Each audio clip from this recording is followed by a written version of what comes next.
Hello again, true crime fans. We've got another mysterious case to explore. The case of Esmeralda Riches. Esmeralda Riches was born on August 23, 2006.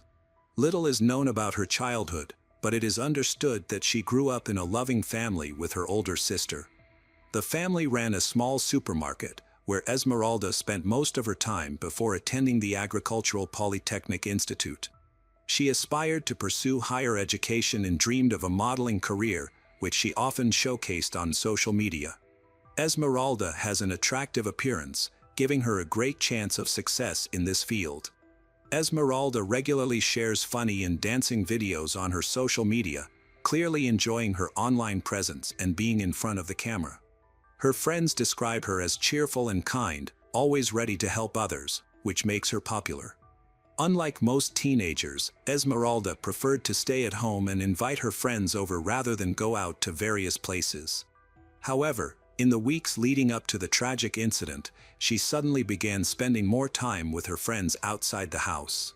This change in behavior confused her mother and sister. Her sister even suggested to their mother that they set some boundaries for Esmeralda, but her mother thought this was typical teenage behavior and did not see it as a cause for concern. However, the real problem was not her friends but her teacher, 30-year-old John Kelly Martinez.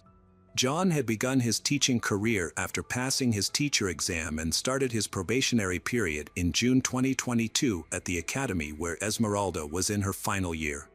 He initially taught mathematics but later volunteered to teach physical education, working with all groups, including Esmeralda's class. At that time, John was married with 2 daughters. He was known to be responsible and considerate, getting along with most of the students, and he was especially close to Esmeralda.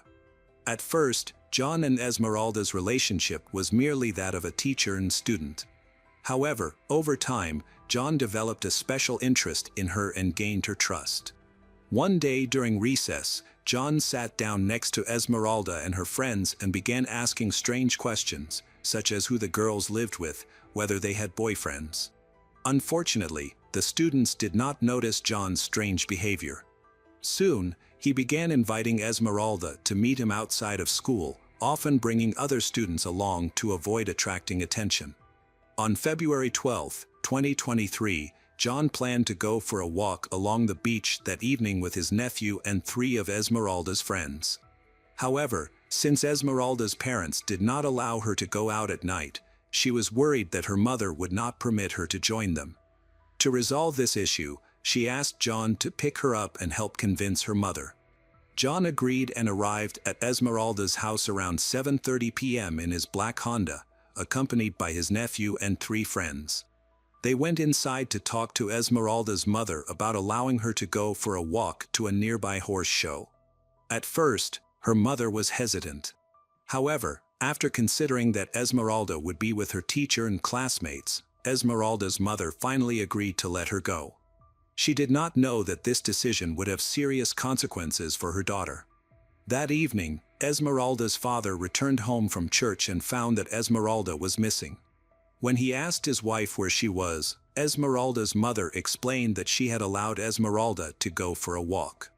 Esmeralda's father became angry, but she assured him that Esmeralda was with her teacher and classmates. As the night wore on and it became 11 p.m., Esmeralda still had not returned. Esmeralda's father called her, and surprisingly, she answered immediately, saying that she was on her way back from the beach and would be home in 10 minutes. Her father went outside to wait for her because she did not have her keys. A few minutes later, Esmeralda arrived home, accompanied by a friend and John. After seeing the girls off, John left immediately. Esmeralda's parents found her looking worried and pale, almost too weak to walk. Her friend helped her into the room and laid her down. Worried about her condition, her mother asked if Esmeralda had been drinking. Esmeralda replied that she had only had a sip of wine, which upset her mother. Esmeralda's father began scolding her for coming home late. During the argument, Esmeralda got up to go to the bathroom. Her mother then noticed a red stain. When her mother asked about it, Esmeralda said that she had just started her period. Her mother found this strange because she believed her daughter had finished her period a few days earlier. Nevertheless, she chose not to question the matter further. On the morning of February 13th, Esmeralda sent a text message to her friend asking for help, saying that she was bleeding. Around 6 a.m., Esmeralda's mother noticed that her daughter had not yet woken up for school. She knocked on Esmeralda's bedroom door, expecting her to wake up, but there was no answer. Worried, her parents entered the room and were horrified to find it empty and the bed covered in blood. They rushed into the bathroom and discovered Esmeralda. When they ran closer to check, her parents found that Esmeralda was dead. Overwhelmed with grief, they called the police. The police arrived, and around 8 a.m., Esmeralda's body was taken to the National Institute of Forensic Medicine for an autopsy to determine the cause of death. Her family was shocked, not knowing the details, but they suspected that something terrible had happened the night she went out. They discovered several text messages on Esmeralda's phone to her friend, indicating that a hard object had been inserted into her genitals, along with a voice message asking for help. At the time, the family was unaware of Esmeralda's relationship with John, but they quickly identified him as the prime suspect, prompting an investigation into the events of that night. The parents of 3 teenage girls who were with Esmeralda that night turned over their cell phones to the police to assist in the investigation. The police found several text messages from Esmeralda's friend, who drove her home, indicating that Esmeralda had begun bleeding from the 5 pills John had provided to induce an abortion. Esmeralda's friends urged her to go to the hospital, but she refused. Text messages showed that she had passed out several times while in John's car on the way home.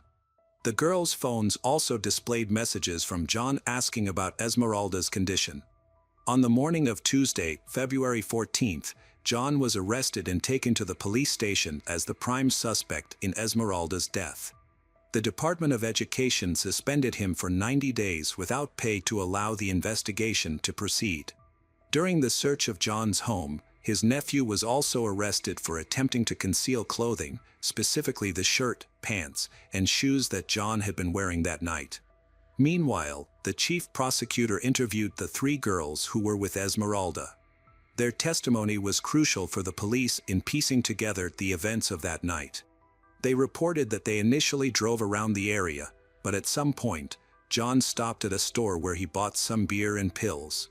When he returned to the car, he told Esmeralda to move from the back seat to the front. They then drove over 60 kilometers to the beach. John poured beer into a thermos and added some unidentified pills before giving them to Esmeralda. She indicated that she did not know what was in the thermos besides the beer. When they reached the beach, everyone got out of the car except for John and Esmeralda. After about half an hour, John called the group to say it was time to head back. On the way, Esmeralda asked to stop at a gas station so she could use the restroom. When her friends joined her, they noticed that her clothes were covered in blood. Everyone rushed to help Esmeralda. The gas station manager saw the situation and informed John of what was happening, causing him to panic and say that they might be in trouble and needed to take Esmeralda home. Her friends decided to buy her a new outfit. As they drove to Esmeralda's house a few miles away, they needed to stop at a friend's house to change Esmeralda's clothes again. The prosecutor's office obtained surveillance camera footage from the gas station where the girls said they had stopped that night. The video confirmed that the car had indeed stopped there, and the manager corroborated the girls' claim. A few days later, forensic experts examined the area and found traces of human blood where the girls had indicated. Police also discovered another stop at a pharmacy at 10:21 p.m., where they obtained surveillance camera footage and John's purchase receipt. The receipts showed that he had purchased water, medicine, and disposable towels for the woman. While the investigation was still ongoing, Esmeralda's funeral was held. Friends and family said their final goodbyes, remembering her as a fun-loving and loving young woman. Her sister stood by the coffin, deeply saddened. Esmeralda was buried in the city cemetery according to Christian tradition. During the burial, her parents expressed deep sorrow at their loss. They lamented that their daughter had not confided in them about her troubles or sought help, believing that if she had, she might still be alive. Esmeralda's sister mentioned that she had frequently asked Esmeralda about her relationship with the teacher, but Esmeralda always denied any relationship. Their father stated that he had never met John before that tragic night and insisted that if he had been home, he would have prevented this situation from occurring. There are many theories about Esmeralda's death. Some believe she died of a heart attack, while others think it was due to blood loss from the abortion pill that John gave her after their encounter. These speculations were put to rest when the autopsy results were released. The report revealed that Esmeralda died from a ruptured vagina, which resulted in severe bleeding and hemorrhagic shock due to the abuse. The hemorrhagic shock eventually damaged Esmeralda's heart, preventing it from pumping enough blood. The doctor who performed the autopsy insisted on conducting toxicology tests to rule out pregnancy. At the time of her death, her family was confident that the results would be negative, believing that Esmeralda and John's encounter that night was their first and last. The family's attorney stated that regardless of the test results, they would seek a more thorough investigation. Esmeralda's family conducted their own tests, which returned different results than those of the state medical examiner based on evidence collected by the police on February 20th. As a result, the prosecutor's office sought to charge John and also requested the arrest of his nephew, Robiel Murillo Martinez, as an accomplice. The prosecution's theory was that John drugged Esmeralda that night to assault her, causing injuries that eventually led to her death hours later. Rubiel allegedly knew about the incident. However, the attorneys for John and his nephew argued that the prosecutors did not have enough evidence to hold both men in custody and requested their release. The defense attempted to blame Esmeralda's parents for her death, claiming they were angry that Esmeralda had been with John and his nephew that night. After reviewing the evidence presented at trial, the judge ordered John to be held in a correctional rehabilitation center for 12 months before the trial. Rubiel was required to report regularly to the police station. Additionally, the girls who were with Esmeralda that night were summoned to assess their involvement and potential punishment. This court decision helped to defuse tensions, but the lawyer warned that Esmeralda's body might need to be exhumed for further forensic examination. A few days later, the case was again thrust into the spotlight when an audio recording, allegedly made by one of John's daughters, began circulating online.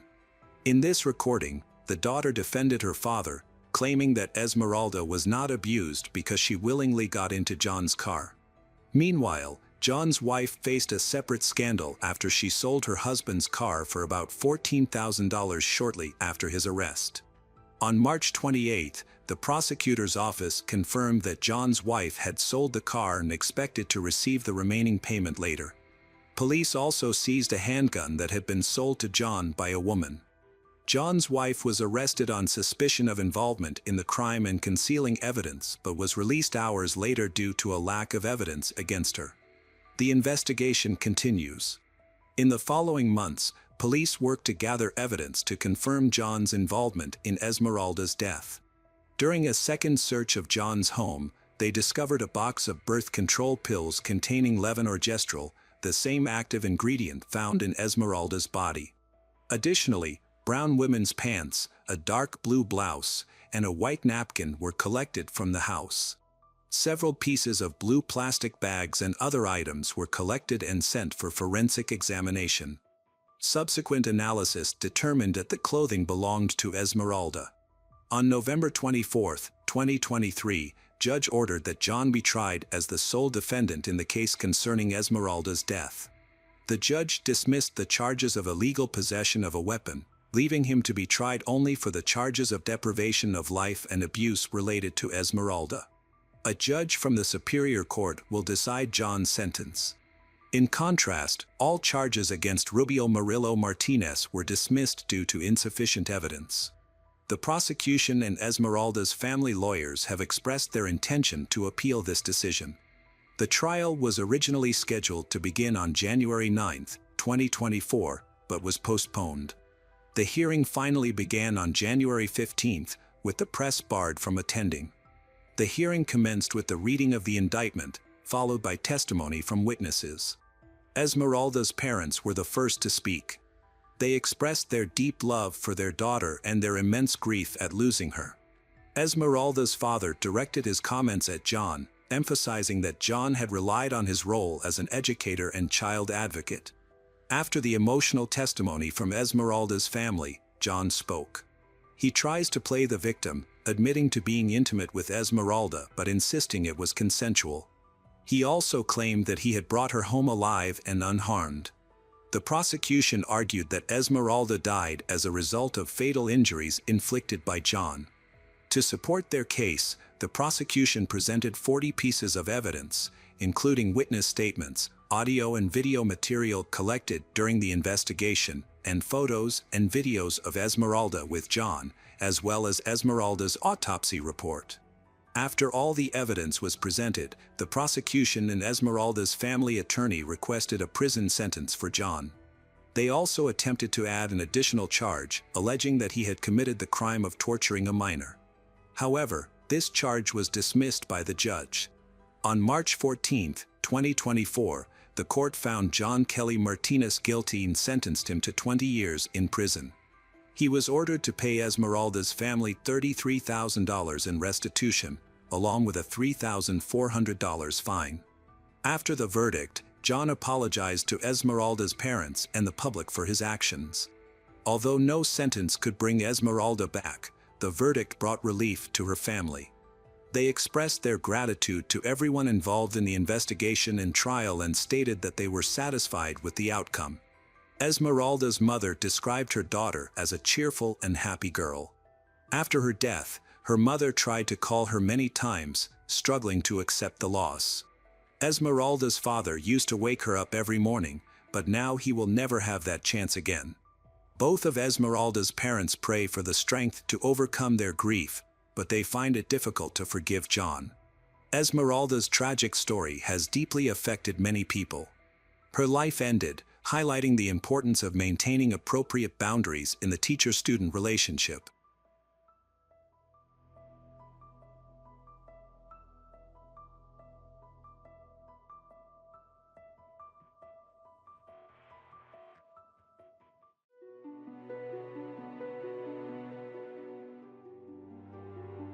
On the night of December 6, 1991, Austin, Texas, seemed as peaceful as any other weekend, but at midnight, a thick column of smoke, billowing from a small shop, awakened the entire neighborhood.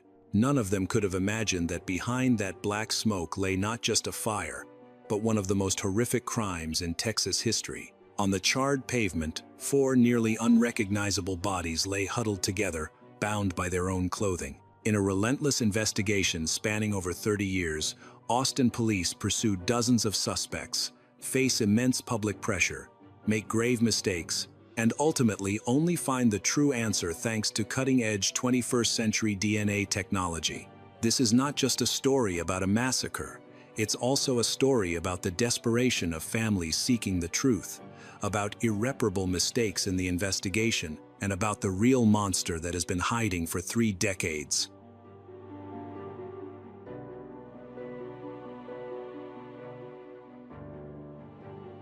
Late on Saturday night, residents of Austin, Texas, were startled by a disturbance. Multiple fire crews responded to the scene, a small commercial strip that housed a supermarket and a popular frozen yogurt shop. The fire spread rapidly. By the time firefighters arrived, the entire space was engulfed in thick black smoke. It took some time to contain the blaze. Then the investigation began. Initially, firefighters attempted to determine the source of the fire. The yogurt shop had already closed for the night, so an electrical malfunction, faulty wiring, or a damaged appliance seemed like the likely cause. No obvious ignition point was found in the main area, so investigators moved toward the back room. That was where they made a horrifying discovery. In the center of the storeroom lay 4 charred bodies, bound with pieces of clothing. All 4 victims were dead. Once the remains were examined and identified, investigators confirmed that the victims were schoolgirls. The oldest were 17-year-old Jennifer Harbison and 17-year-old Eliza Thomas, both employees of the yogurt shop. The next victim was Jennifer's younger sister, 15-year-old Sarah Harbison. She didn't work there but often kept her sister company while spending time at the mall. The youngest victim was Sarah's 13-year-old friend, Amy Heiress. The bodies of Jennifer, Sarah, and Eliza were found very close to one another and had been burned almost beyond recognition. Amy, the youngest, was found a short distance away, and because of her position, her body suffered slightly less damage. She sustained third-degree burns over roughly 30% of her body. The murders were devastating for the victims' families. The condition of the bodies made the tragedy even harder to comprehend. Now, investigators faced the enormous task of reconstructing every detail of the crime to identify whoever was responsible. At this time, Jennifer Harbison, 17 years old, is an energetic, ambitious, and hardworking girl. She was set to graduate the following year and planned to attend college afterward. Jennifer participated in sports and was a proud member, and even president, of the Future Farmers of America, a non-profit student organization focused on agricultural education. Her sister, 15-year-old Sarah, was also a student at the same school. She participated in the same organization, played basketball and volleyball, served on the student council, and was widely known as outgoing, energetic. She was dating a young man who had recently given her a ring as a symbol of his love. Tragically, that ring was later found melted beside her body. 17-year-old Eliza Thomas was also involved in the Future Farmers of America. She lived with her mother, while her father lived separately. During this period, she held 2 part-time jobs to help support her mom, even though she was still unsure of what she wanted to pursue in the future. The youngest victim, 13-year-old Amy Heiress, was a close friend of Sarah's. They didn't see each other regularly because they attended different schools, but whenever they spent time together, they enjoyed each other's company and fit naturally into the group. Amy is also a member of the same organization, Future Farmers of America, and it was through that program that she met everyone. Family members soon arrived at the scene. They cooperated fully with investigators and described the girl's day leading up to the tragedy. According to their account, Jennifer had visited her boyfriend that afternoon and then stopped by a friend's house before getting ready for her evening shift at the yogurt shop. She and Eliza were scheduled to work late, and afterward, Sarah's boyfriend was supposed to drive Jennifer home. Earlier that day, Amy and Sarah had gone to the stables, each responsible for an animal they were caring for. After leaving the stables, they decided to walk through the mall before heading to the yogurt shop to help Jennifer and Eliza close up for the night. Once closing time came, the plan was to drive home together, even though they lived nearby. This had become their usual routine for safety. Eliza's parents told investigators that nothing seemed unusual when they passed by the yogurt shop later that evening. They stopped to buy yogurt before heading home and saw no one suspicious. They also hadn't heard of any of the girls being stalked or involved in troubling relationships. None of them struggled with behavioral issues, and their rebellious phases were mild at most. Investigators then contacted the store manager. She remained composed until she was informed that 4 bodies had been found inside. The fire itself didn't initially alarm her. She was certain that no one should have been in the store at that hour. The situation felt deeply unsettling. Once it became clear that the scene was a crime scene, forensic experts arrived. They quickly determined that the girls had not died from smoke inhalation or burns. 3 of the victims, Eliza, Jennifer, and Sarah, had been shot in the back of the head with a .22 caliber weapon. Amy suffered 2 gunshot wounds, and the bullets came from a different firearm. Because all 4 girls were found naked and bound, investigators initially suspected abuse or attempted assault, but the intense fire and the water used to extinguish it made confirming that difficult. Firefighters had washed down the entire area, likely destroying crucial evidence. What was clear, however, was that the fire had been intentionally set to cover up the crime. Cardboard boxes, napkins, and disposable cups had been stacked over the girls' bodies and ignited, turning the entire space into an inferno. There was no money left in the register, prompting speculation that robbery might have been a motive. Strangely, several of the girls' undergarments and 2 black jackets were missing, suggesting that personal items had been taken. Since there were no signs of forced entry, investigators considered the possibility that the victims may have known their killers. This would explain how the perpetrators gained access without suspicion. Yet detectives also believed the attackers might have simply been late customers. The police began questioning people within the girls' immediate circle. The first person to draw attention was Eliza's ex-boyfriend. Roger. Shortly before the murders, he had asked a friend to call the store while Eliza was working and inquire about all the yogurt flavors. Eliza overheard him laughing in the background. She mentioned the strange behavior to her parents and several friends. While it didn't seem dangerous, investigators followed up on the lead. It wasn't long before Roger and his friend were cleared. He had not been stalking Eliza, nor did he harbor ill intent. The call had simply been a prank, and he had a solid alibi for the night of the murders. After that, the list of potential suspects was empty, so law enforcement increased patrols throughout the area. Officers began checking individuals with criminal histories, especially those known for violence against women. They questioned regular customers at the yogurt shop and canvassed the nearby neighborhoods in hopes of uncovering anything new. 8 days later, a witness contacted the police and reported a suspicious 16-year-old boy. He was often seen hanging around the same shopping mall where Amy and Sarah had walked. The teen drew attention because he frequently carried what appeared to be a .22 caliber gun. When he showed up at the mall again, rumors spread quickly that he and his group of friends might somehow be connected to the murders. The new suspect turned out to be a young man named Maurice Pierce, who was frequently accompanied by a friend named Forrest Wellborn. Police confiscated Maurice's gun, and he gave investigators a startling explanation. He claimed he had stolen the pistol from a 13-year-old friend named Johnny, who had taken it from his father's gun collection.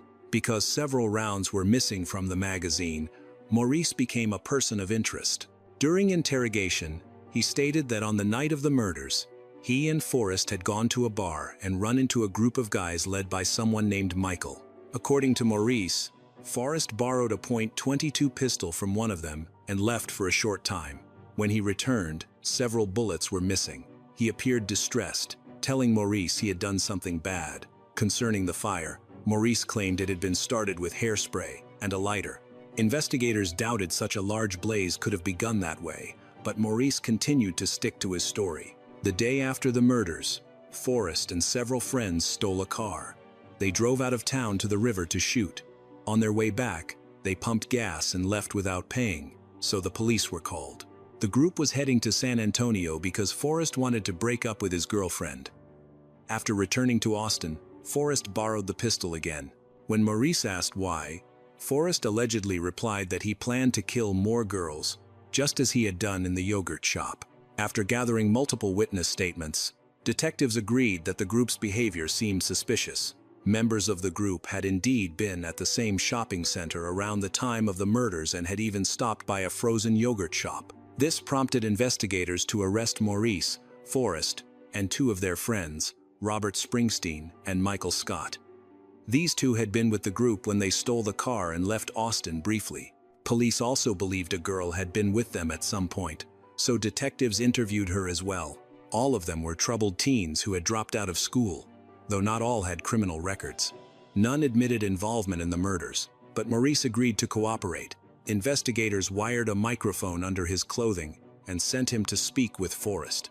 Later, Forrest said he didn't understand why Maurice was asking incriminating questions and insisted he had simply made a tasteless joke about the murders. After a lengthy investigation, detectives realized they had been misled. Maurice had fabricated much of his story during questioning to appear important.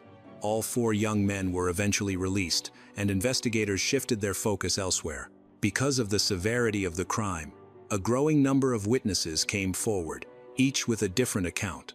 All were investigated, but none proved reliable. Detectives managed to interview nearly every customer who had visited the yogurt shop that Saturday night. Eventually, a young married couple, Tim and Margaret, came forward. They had purchased yogurt shortly before closing time. While waiting for her order, Margaret noticed two men sitting at a nearby table. Their behavior struck her as odd. They sat almost motionless, seemingly listening closely to the girls at the register and behind the counter. Tim and Margaret left shortly after, as the store was preparing to close, but the two suspicious men remained inside. Unfortunately, Tim and Margaret couldn't describe them clearly. Their faces weren't visible enough. Hypnosis was even attempted, but it produced no useful results. The police had little information, perhaps because the crime scene was examined by around 100 people, who may have contaminated the area and weakened the integrity of the investigation. Even determining how the fire had been started remained unclear. The most plausible explanation was that the killers had used some kind of accelerant to set the victims on fire. But despite extensive searches and forensic testing, investigators were unable to identify exactly what substance had been used. During this time, the victims' families endured not only the devastation of losing their daughters but also relentless media attention. They faced a painful dilemma. No one wanted to repeatedly revisit the horror of the crime, yet speaking publicly seemed necessary to keep the case alive in the minds of detectives, journalists, and the community. They knew that remaining visible might help push the investigation forward. With no promising suspects in the quadruple homicide, Austin police turned to the Federal Bureau of Investigation for assistance. Investigators hoped a criminal profiler could at least help narrow down the type of perpetrator they were dealing with. According to the profile, the murders were likely committed by more than one person, with one dominant leader. The offenders were believed to be white males between 19 and 25 years old, likely high school dropouts with prior criminal histories. The dominant offender was thought to be emotionally unstable, prone to violent outbursts, especially when under the influence of alcohol or illegal substances. He has a history of violence against young, vulnerable women. Unfortunately, this psychological portrait produced no meaningful leads. As a result, Austin detectives started exploring more unconventional theories, including the possibility that the murders were connected to a satanic cult. They conducted background checks on individuals rumored to be involved in such activities, but this avenue also led nowhere. Every investigative strategy failed to bring them closer to the truth, and the case stalled. In 1999, authorities decided to replace the lead detective. The new investigator began reviewing all available evidence, but the sheer volume of conflicting information made the task overwhelming. Once again, attention turned toward Maurice and his group of friends, who had seemed suspicious from the start. By this time, all of them were in their 20s. They were called in for fresh interrogations, and for the most part, their accounts remained the same. Investigators then noticed that the stories of Michael Scott and Robert Springsteen, who had previously been pressured during questioning, had changed the most. Their confessions contained numerous inconsistencies. Eventually, after lengthy interrogations, detectives assembled a narrative. Around 11 p.m., the four girls were preparing to close the yogurt shop, but allowed the remaining young men to finish their food. These young men, according to the confession-based reconstruction, were the killers. The girls locked the doors and flipped the sign, but one of the alleged perpetrators pulled out a gun and aimed it at Eliza at the register. From there, the robbery spiraled out of control. According to the police theory, the girls were brutally assaulted, then shot and burned in an effort to destroy evidence. The trial of Robert and Michael began in 2001. The prosecution relied heavily on their confessions and several witness statements.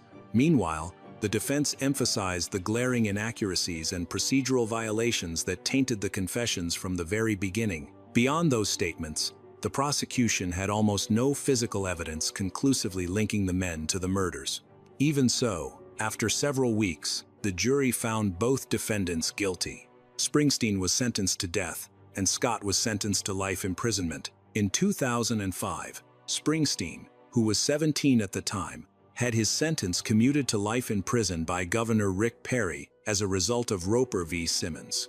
The defense attorneys argued that neither defendant had the opportunity to commit the crime. Under intense police pressure, the two young men had been coerced into incriminating one another, and the defense insisted on exercising their full right to cross-examine every witness the prosecution relied on. Their efforts paid off. They demonstrated that the confessions had been extracted under duress, at gunpoint, on the second day of interrogation. Other law enforcement officers later confirmed this. The video recordings of the interrogations were eventually located and submitted in court. Both Robert and Michael testified that they were beaten, insulted, threatened, and humiliated for days until detectives finally obtained what they wanted: forced confessions to the murders. The prosecution suffered its most serious blow when the defense proved that critical information had been misrepresented at trial. The .22 caliber pistol seized from Maurice had been definitively ruled out as the murder weapon after ballistic testing, yet prosecutors continued claiming in court that it was the gun used to execute the victims. In 2006, an appeals court overturned all charges against Michael Scott. 3 years later, In 2009, Robert Springsteen was also cleared. Both men were freed. Public outrage soon erupted against law enforcement, as it became clear that wrongful convictions were not isolated errors but part of a larger pattern. The scandal triggered internal reviews, renewed scrutiny of interrogation methods, and widespread criticism of practices that had ruined the lives of innocent people. The victims' parents told reporters that they never wanted anyone innocent to go to prison. Revenge was not their goal. They only wanted justice, and for the true killer to be held accountable. Yet the central question remained unanswered: who had murdered the 4 girls? The investigation stalled once again. No new evidence emerged, and the old evidence had failed at every stage. Over the years, technology continued to advance. In 2017, a partial DNA profile was discovered during a reanalysis of samples collected from the victims' bodies. This yielded a partial profile that did not match any of the victims. Only 16 genetic markers were found. This number is alarmingly small, but it's enough to compare with other samples and potentially rule out suspects through comparison. Investigators first compared the sample with the profiles of Forrest, Maurice, Michael, and Robert. All were excluded. None matched the DNA from the crime scene. By the end of 2017, detectives discovered that a nearly identical DNA fragment had been stored in a national database. After further analysis, they learned this same unknown profile had appeared in at least one other unsolved crime in the FBI system. The offender had reoffended, but had never been identified. The investigation remained stuck until the yogurt shop murders resurfaced in the public consciousness. Thanks to documentary filmmakers and the persistence of the victims' families, pressure on the case renewed. Another round of DNA comparisons was conducted, and this time, detectives finally discovered the truth. 2 days after the Austin yogurt shop murders, a man had been arrested in El Paso, Texas, while trying to cross the border into Mexico. He was caught driving a stolen car and carrying a firearm. His name was Robert Eugene Brashers. Investigators later learned that Brashers was a violent serial offender, an abuser and murderer responsible for a string of brutal crimes committed between 1990 and 1998 across multiple states, including Kentucky, Missouri, Texas, and South Carolina. Yet, during his lifetime, he was never openly identified as a suspect in any of these cases. Despite his lengthy criminal record, Brasher's involvement in these crimes only came to light decades after his death. This breakthrough was possible solely because of advances in forensic genetic genealogy. Robert Eugene Brashers was born in Newport News, Virginia, raised in Alabama, later served in the U.S. Army. As a young man, he had no serious criminal history, though he was known to use illegal substances and commit minor offenses. In 1980, he moved to the southern United States and initially appeared to lead an ordinary life. He married, had a daughter, later adopted 2 more girls. However, behind this facade of normalcy was an increasingly unstable and dangerous man. His first abuse occurred in 1985 when he pretended to be intoxicated and attacked Michelle Wilkerson in Florida. He abused her after she attempted to resist, then shot her twice, once in the neck and once in the head. Against all odds, she survived and was able to identify him. Her testimony led to Brasher's arrest and conviction. He received a 12-year prison sentence but was released after just 4 years for good behavior on May 4, 1989. Soon after his release from prison, Brashers quickly returned to criminal behavior. He was arrested several times for robbery, trespassing, and illegal possession of firearms. His instability grew more apparent with each passing year. According to family members, his behavior shifted from unpredictable to openly threatening. Later, his daughter Deborah recalled a disturbing incident. Her father once filmed himself cutting into his own leg with a saw, as if testing how much pain he could endure. It was one of many signs that something was deeply wrong. In January 1999, police finally tracked him to a motel in Missouri, where he was hiding with his wife and daughters. Brashers had been pulled over in connection with a carjacking, but instead of surrendering, he opened fire on law enforcement officers. He then barricaded himself inside the motel room and took his family hostage. Negotiators managed to convince him to release them unharmed, but before officers could make an arrest, Brashers turned the gun on himself, shooting himself in the head. He died 6 days later. Only after his death did investigators begin to connect him to a series of violent crimes. Through the use of genetic genealogy, his DNA was matched to multiple unsolved murders and abuse cases. Evidence linked him to the killings of young women in South Carolina, the 1998 Missouri murders, and a pattern of attacks and abuses in Tennessee. Yet, despite this growing body of evidence, it took decades for detectives to confirm his involvement in one of the most infamous cases in Texas history. It wasn't until 2025 that Austin police finally obtained indisputable proof that Robert Eugene Brashers was responsible for the murders of the 4 teenagers in the yogurt shop in 1991. Advanced DNA testing, combined with modern ballistic analysis of archived evidence, revealed a direct match. The .22 caliber pistol used in the Austin murders turned out to be the same weapon with which Brashers had shot himself during the motel standoff in 1999. When the victims' families learned that the killer had taken his own life decades earlier, some described him as a coward, someone who chose an easy escape rather than facing justice. Detectives also believe he killed himself because he suspected he had been exposed and wanted to take all of his secrets to the grave. Yet one haunting question remains, even now: how many more victims might there have been?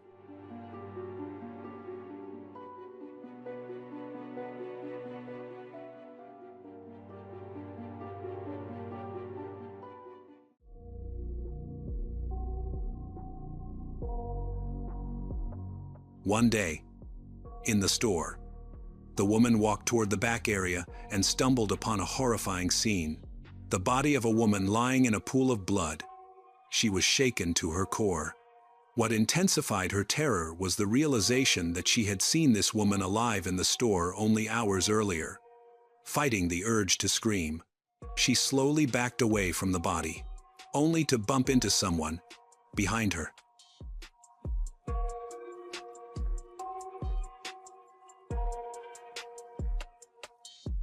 Ginger Rios was born in Las Vegas, Nevada, to Denise and George Rios. She grew up alongside her sister, Daniela, in a close-knit family. From a young age, Ginger was vibrant, energetic, full of ambition. She loved music, dancing, and singing, often spoke of performing on stage one day. As a child, she once promised her mother that if she pursued the arts, she would someday become Miss Las Vegas. Ginger thrived in social settings, lighting up every room she entered. Her intelligence, warmth, and charisma made her unforgettable to those who knew her. As she grew older, Ginger pursued her passion professionally, working as a backup dancer in a show called The Salsa Machine. When she was 20 years old, she met Mark Hollinger, who was 34 at the time. Despite the age difference, Ginger was confident and mature beyond her years. Her parents initially had concerns, but ultimately approved of Mark after seeing how happy and secure Ginger was with him. Their bond formed quickly and deeply. Eventually, they got married and moved in together, determined to build a stable future, especially with thoughts of eventually starting a family. Ginger decided to look for a book that could help them improve their credit. This was 1997, long before financial advice was readily available online.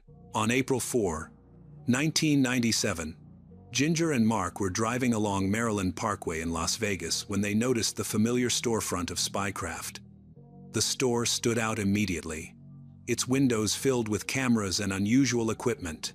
Spycraft was part of a chain with multiple locations across the western United States and was known for selling surveillance devices, tracking tools, and books on specialized topics.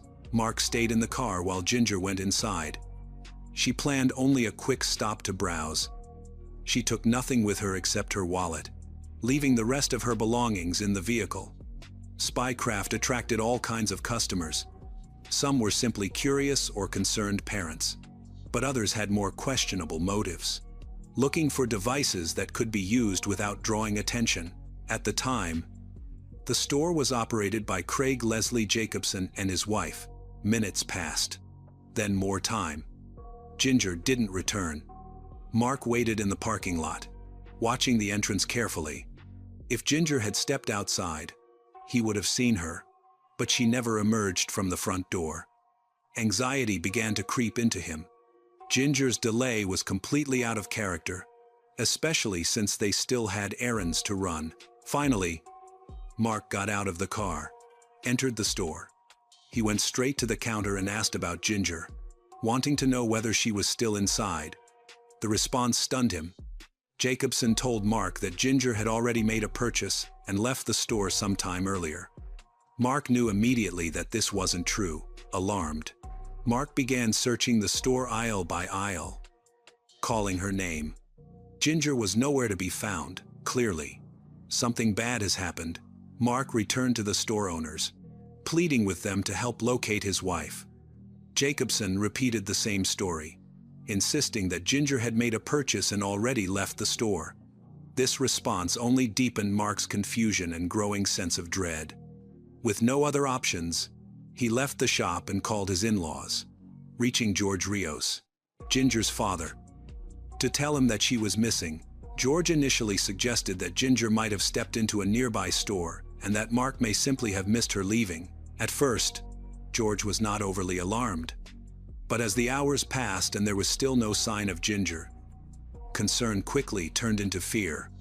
This behavior was completely out of character for her. She would never disappear without saying anything. Adding to the worry, Ginger's bag was still in the car with Mark, and the only thing she had taken with her was her wallet, which contained very little cash. It became increasingly clear that she had not left voluntarily. Both George and Mark realized they needed to report Ginger missing. Sensing that something serious had happened that evening, George and Mark returned to the Spycraft store, hoping to review the surveillance footage to track Ginger's movements. When they arrived, the shop was closed. Craig Jacobson and his wife were outside near a van. Mark and George approached them, asked to see the security footage. Jacobson said he were busy at the moment and told them to come back over the weekend if they wanted to view it. There was nothing more they could do that night. Though Mark and George went their separate ways, Ginger's disappearance hung over them like a dark cloud. By the following Monday, she was officially reported missing to the police. Detectives immediately noted how unusual the situation was. At first, they considered whether Ginger might have run away, but a review of her bank accounts quickly ruled that out. Her money remained untouched, exactly as it had been on the day she vanished.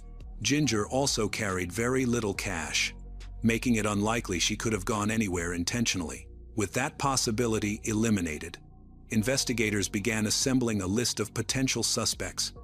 As is standard procedure, Mark Hollinger was among the first people scrutinized. What puzzled the investigators was Mark's reaction when Ginger went missing.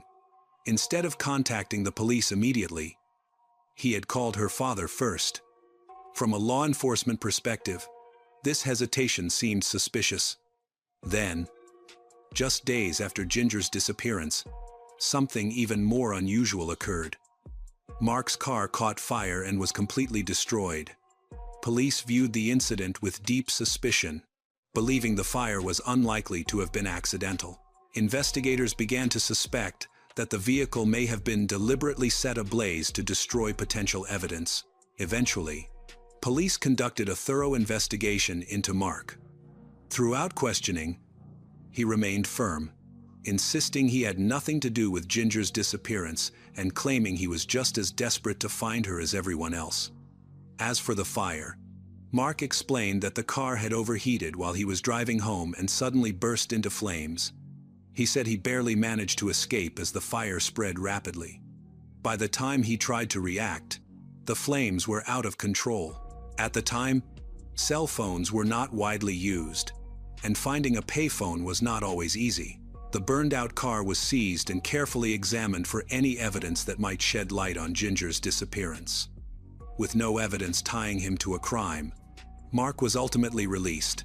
As days passed without any sign of Ginger, investigators faced a difficult truth. Something had definitely happened to her. Police shifted their focus to Spycraft, the store where Ginger Rios had last been seen alive. Investigators wanted to review the store's surveillance footage, but quickly ran into obstacles. Craig Leslie Jacobson, the store's owner, was reportedly in Phoenix, Arizona, overseeing another location. Without him present, officers were unable to access any video recordings. Even so, they decided to examine the premises themselves. When officers entered the bathroom at the back of the store, they were immediately struck by a strong odor of bleach. On the wall, they noticed a single, tiny red stain. Though small, it appeared suspicious. When questioned, Jacobson quickly offered an explanation. He claimed that his dog had made a mess in the bathroom and that he had used bleach to eliminate the odor. He further insisted that the stain on the wall was also caused by the dog. In 1997, DNA technology was limited, and such a small trace was difficult to analyze with certainty. When asked again about Ginger, Jacobson repeated the same story he had told Mark. But when officers asked him to produce either the video or the receipt, he was unable to do so. Whether this was due to deception or poor record keeping, it raised serious red flags. Investigators sensed that something was wrong, but without concrete evidence, they couldn't do anything. With no progress at the store, police turned their attention to Ginger's work as a performer. They explored the possibility that she might have been stalked or targeted by someone unstable. Despite following multiple leads, this line of inquiry led nowhere. By then, nearly a month had passed since Ginger vanished, and the investigation was at a standstill. There were no solid leads, no reliable witnesses, no answers. A few months later, a woman came forward to provide information. Her testimony would finally provide clarity about what had happened. The woman's name was Cheryl. She was Craig Leslie Jacobson's wife at the time. Cheryl revealed critical details that investigators had never heard before. When asked why she had remained silent for so long, she said she feared what he might do if she spoke up, especially because she was the one who had found Ginger. Cheryl believed that speaking out could put both her and her infant child in grave danger. According to Cheryl, from the moment Ginger entered the store, Craig's attention became disturbingly fixated on her. She described his stare as intense and unsettling, as though he couldn't take his eyes off Ginger. Shortly after Ginger arrived, Craig ordered Cheryl to retrieve something from the back of the store, something he frequently did, often barking commands without explanation. Cheryl went to the back as instructed. When she returned a few minutes later, Ginger was gone. At first, Cheryl assumed Ginger had simply made her purchase and left. Around that same time, Mark entered the store, visibly worried, asking where his wife was. Cheryl genuinely didn't know what to tell him. After Mark left, however, Jacobson warned her not to go into the storage area at the back of the store. Despite her fear, Cheryl decided to go back anyway. When she opened the door, she nearly screamed. Ginger was lying on the floor, motionless. As Cheryl staggered backward in shock, she ran directly into Jacobson. An encounter straight out of a nightmare. He stepped close to her and threatened her, warning that if she ever told anyone what she had seen, both she and her baby would suffer the consequences. Cheryl later told investigators that Jacobson confessed to her what he had done while she was away. According to her account, he had grabbed Ginger from behind and attacked her, killing her inside the store. He offered no explanation, no justification. The horror of Ginger's final moments was almost impossible to comprehend.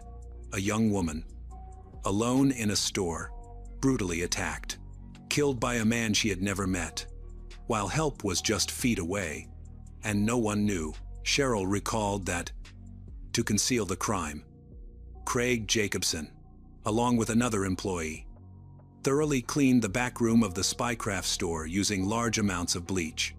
Afterward, Jacobson placed Ginger's body into a van, the very same van beside which he and Cheryl had been standing when Mark and George came searching for Ginger. That night, Ginger's husband and father had unknowingly stood just feet away from her lifeless body. Even more devastating was the fact that Cheryl knew exactly where Ginger was at that moment. But fear kept her silent in her husband's presence. Cheryl told police that about a month later, she, Jacobson, and their infant child traveled to Arizona desert, where Jacobson buried Ginger's body in a remote desert area inside a wooden box. Authorities eventually discovered a body in the desert, but at the time, it could not be positively identified as Ginger.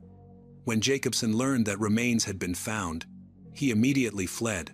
It was ultimately Cheryl who led investigators to the precise location where Ginger's body had been concealed.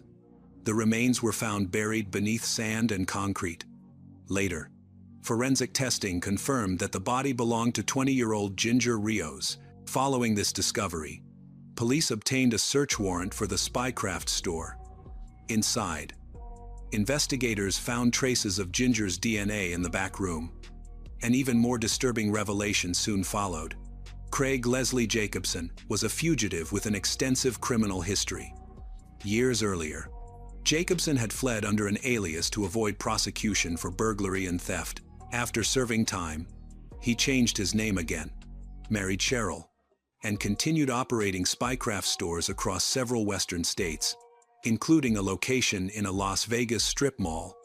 It remains unclear whether Cheryl was aware of the full extent of his criminal past. Investigators also uncovered troubling patterns. Reports indicated that Jacobson often fixated on women with dark hair. One young man later claimed that Jacobson had paid him to photograph such women.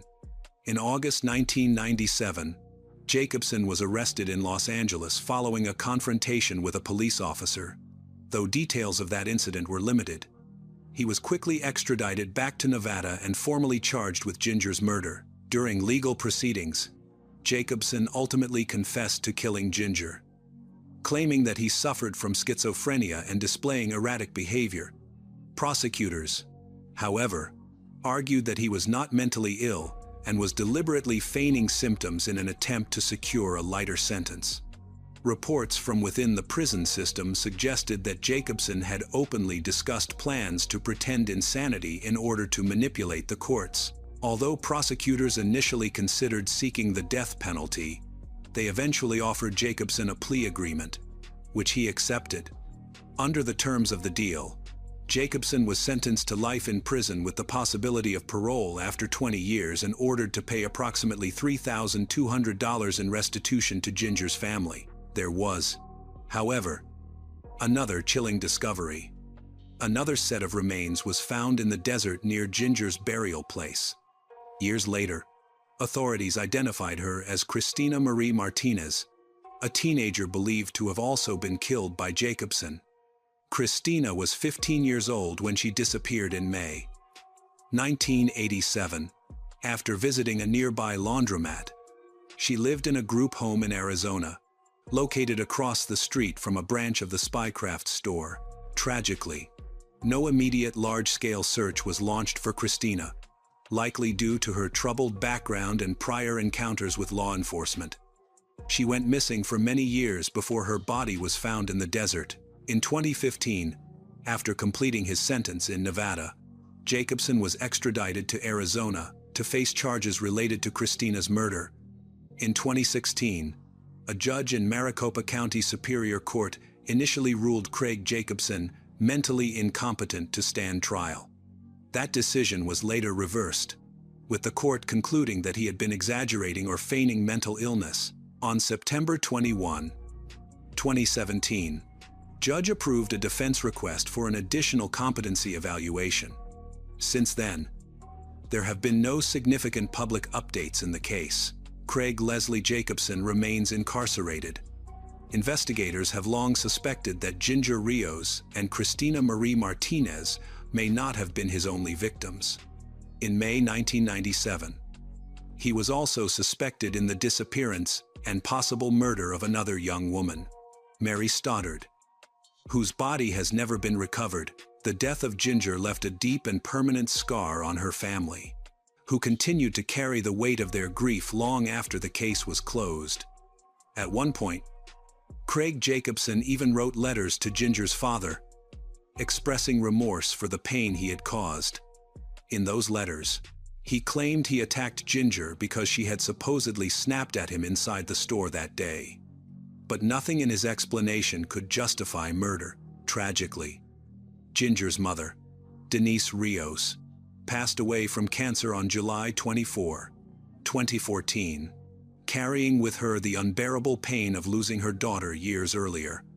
Her passing left Ginger's father, George Rios, and her sister, Daniela, to navigate their grief alone. The only comfort they found was believing that Ginger and Denise were together again in a place free from suffering. Ginger had been looking forward to her future.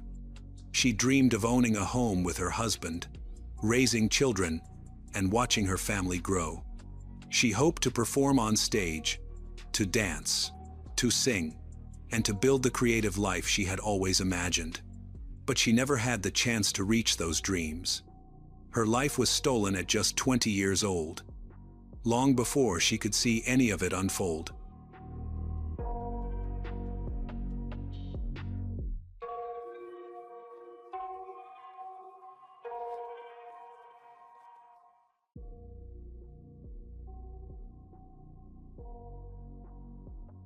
Hello friends.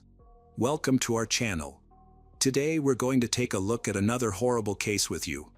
The case of Bianca Edmonds.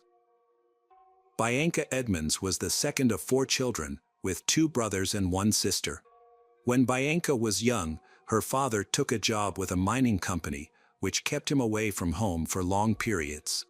This created tension in the family, as her mother wanted him to spend more time with them, but he could not quit his job. This eventually led to their separation. Bianca's mother later remarried another man, who adopted Bianca and her siblings. As a result, Bianca was often referred to by her stepfather's surname, Edmonds. This did not bother the family or Edmonds much, as she had little contact with her biological father in her early years. However, as she grew older and finished school, she reconnected with her biological father, and they developed a close relationship. After completing her secondary education, Bianca joined the Australian Navy. Unfortunately, a year later, she injured her back during training, which led to her being discharged for health reasons. After recovering, she worked various jobs in the retail industry but found it difficult to hold down a permanent position. In 2007, she gave birth to her first son after starting a relationship with a man. However, the man was not interested in family life, and they eventually broke up. By this time, Bianca had matured and knew what she wanted in life. She longed for reliable support and a comfortable lifestyle. In early 2012, shortly after turning 26, she met Michael Capo Siena, who was 35. Their relationship progressed rapidly, and they got married that same year. At the end of 2012, Bianca became pregnant again, and on June 3, 2013, she gave birth to a son. Although their relationship progressed quickly, it was toxic from the start. Michael often complained that Bianca was too controlling. The couple argued frequently, and shortly after the birth of their son, they decided to divorce.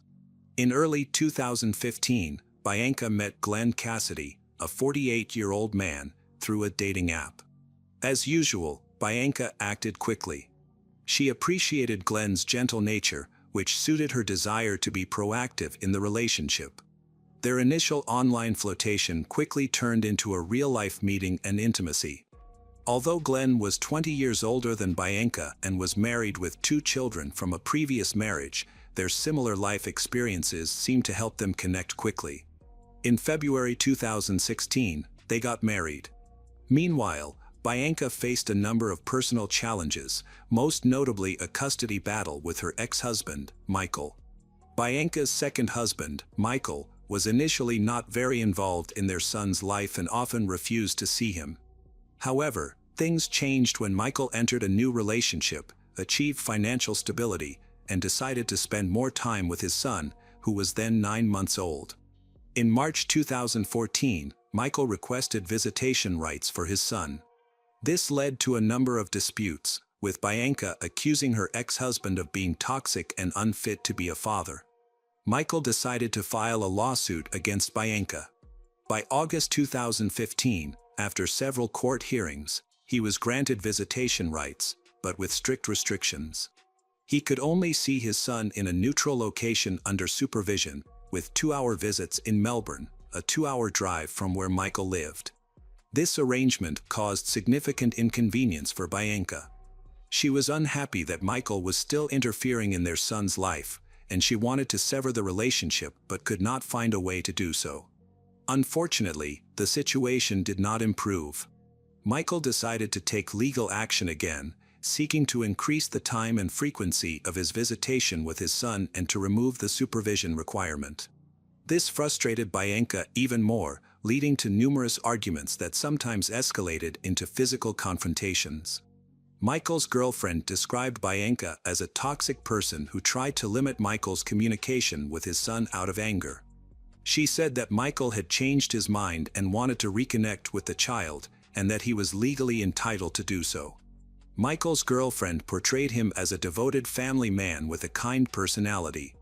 On the other hand, Glenn, who was in a relationship with Bianca, viewed Michael as a toxic and cruel person who could pose a threat to his son. Bianca frequently expressed her concerns about Michael to Glenn, claiming that he had threatened to kidnap her son. Bianca also attempted to manipulate her son psychologically by telling him that Michael, his biological father, was a bad person, but this tactic did not have the desired effect. Instead, she began to manipulate Glenn, using him as her main tool. Tensions in the family escalated, largely due to Bianca's provocations. She refused to be intimate with her husband unless he agreed to the idea of her ex-husband Michael's death. Over time, their relationship deteriorated. Bianca began to pressure and belittle Glenn, calling him a coward for not dealing with Michael and for not helping her. Initially, Glenn took her words as a joke, but over time, he began to seriously consider killing Michael due to the constant pressure he faced when his wife suggested planning the action. Glenn had written a fairly basic list of important points by hand. He wanted to shoot his enemy and then find a way to dispose of the body. In addition, Glenn's notes were full of spelling errors, highlighting his difficulties with writing.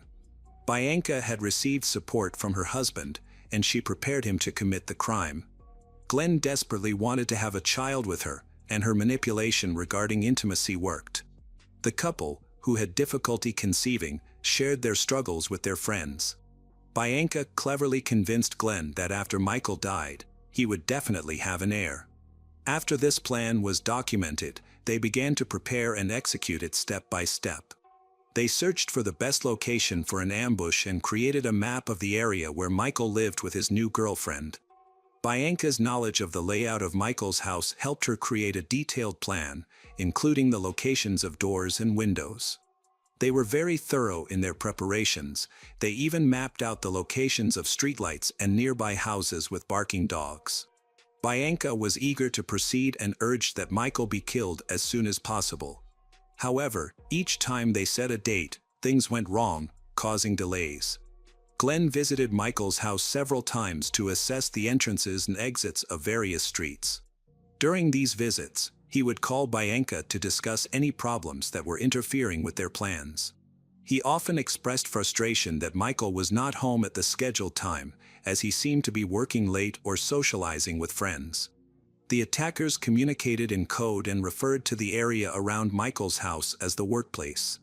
Glenn often stayed late, waiting for the target of the attack.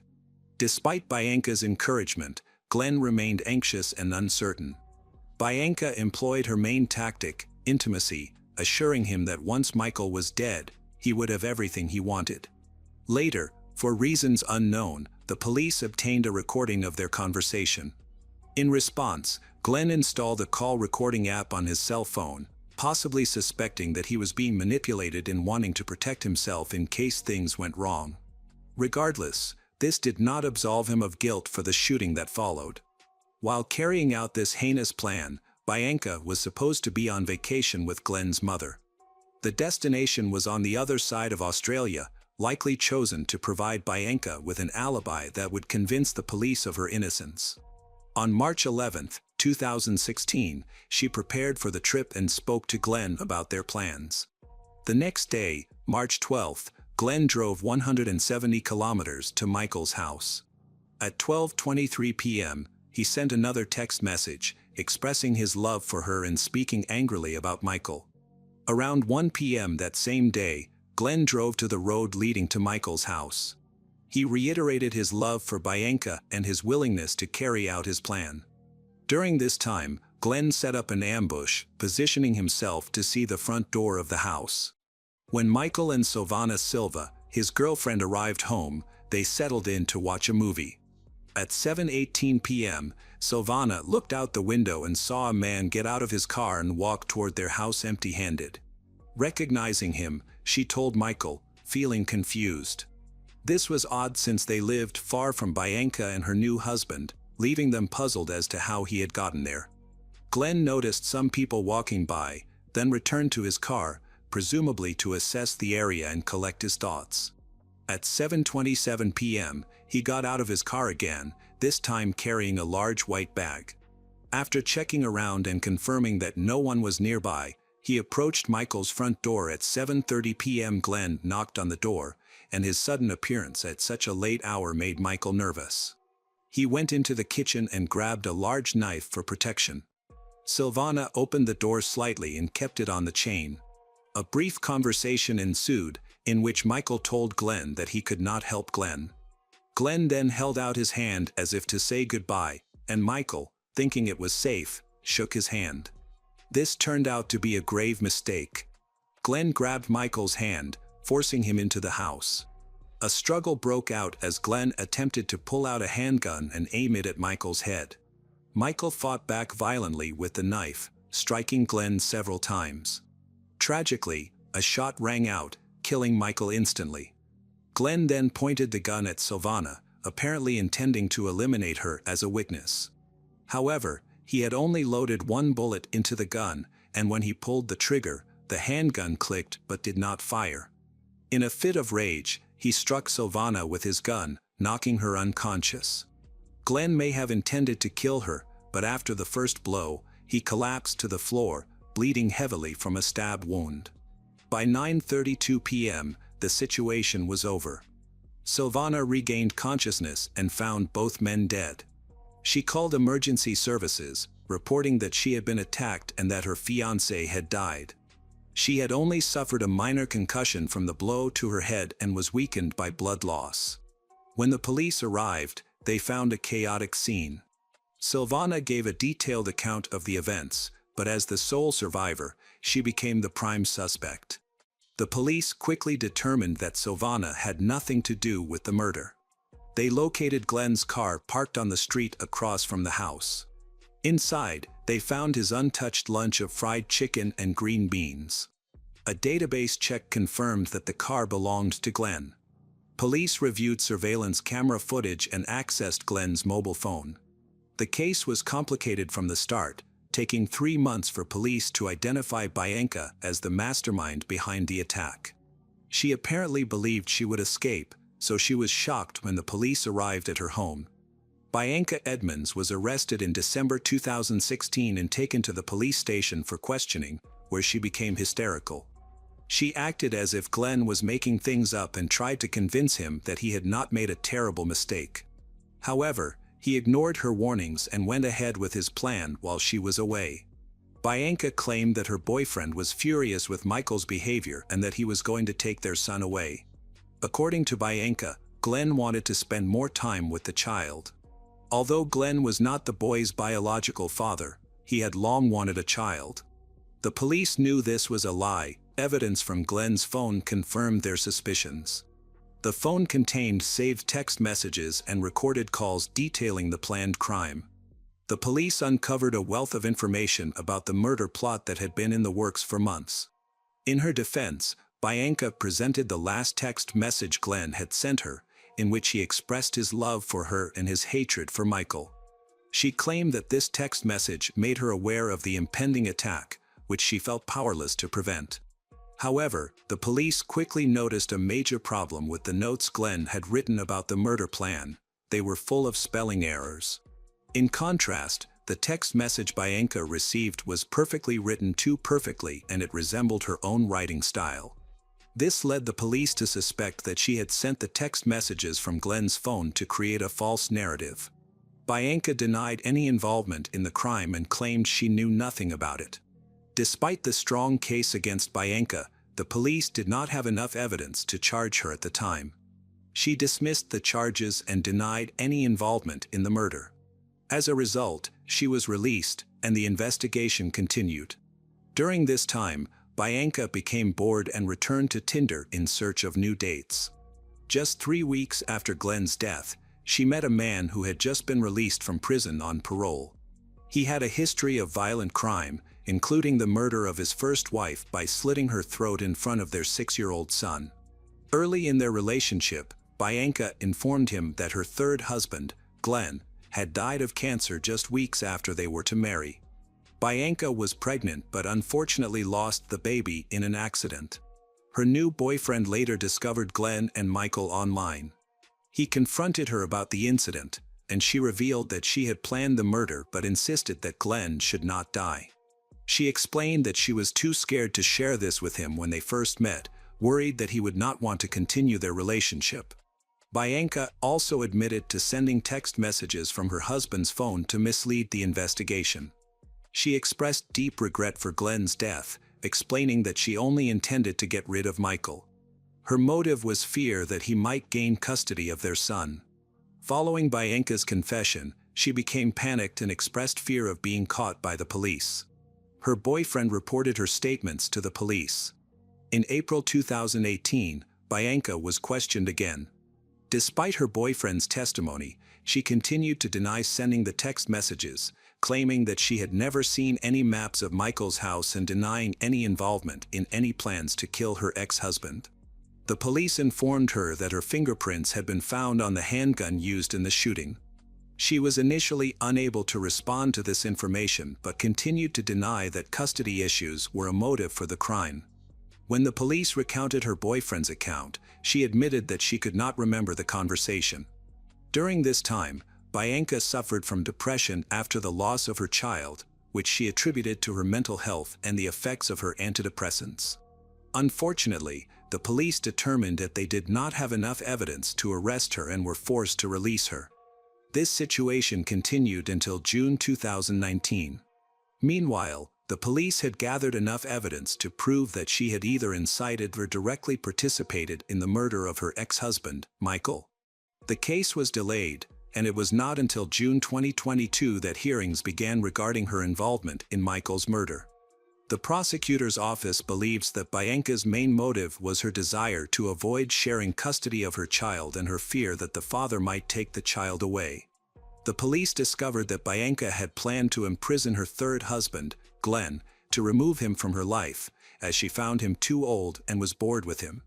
However, the attack did not go as planned, resulting in the deaths of both Michael and Glenn. The prosecution argued that Bianca had written a text message pretending to be Glenn to create an alibi. They also revealed that the outing with Glenn's mother was part of the plan for the crime. To convince the jury, they thoroughly analyzed all the recordings of conversations and text messages. All available evidence was presented, including a map that Bianca was said to have drawn. Bianca's DNA and fingerprints were found on the murder weapon, which clearly indicated that she had lied. Her attorney claimed that this was only circumstantial evidence. It was believed that Glenn disliked Michael because of his relationship with her son. However, several witnesses testified for the prosecution, claiming that Bianca had long wanted to get rid of Michael, her ex-husband, due to a custody dispute. Even Bianca's mother testified in court that the day after the murder, her daughter called to confess that Glenn should not have died and that it was her fault. Bianca claimed that the fingerprints found on the murder weapon were the result of an intimate encounter between her and Glenn. She stated that he was aroused when she pointed the gun at him, but this explanation seemed implausible and did not account for her dishonesty during the interrogations. A few weeks after she began contacting her new boyfriend, Bianca discovered that she was pregnant again. He offered to recant his statement to the police if she forgave him and returned to him, but Bianca believed that the real father of the child was someone else. The jury deliberated on the complicated case but could not reach a unanimous verdict, leading to the cancellation of the original hearings. A retrial began in August, but it was also found to be flawed due to arguments that violated court rules. In December 2022, the case returned to court, this time with all the evidence gathered during the investigation presented. The prosecution presented strong evidence, including text messages exchanged between Bianca and Glenn. In these messages, Bianca mentioned celebrating a special day, although she had no legitimate reason for the occasion. This implied a connection to the murder. Ultimately, the jury concluded that Bianca was the cunning mastermind behind this terrible crime. 2 lives were lost, one of which was cruelly deceived. People were horrified by the level of manipulation Glenn faced before his death. Bianca recognized his weakness and exploited it to her own advantage, trying to achieve multiple goals at once. However, Glenn's death was not part of her plan. She mistakenly believed she could convince her husband to admit his guilt and escape the consequences. Bianca Edmonds was sentenced to 26 years in prison, with the possibility of parole after 20 years. Her children were placed in foster care with relatives, leaving them without parental care.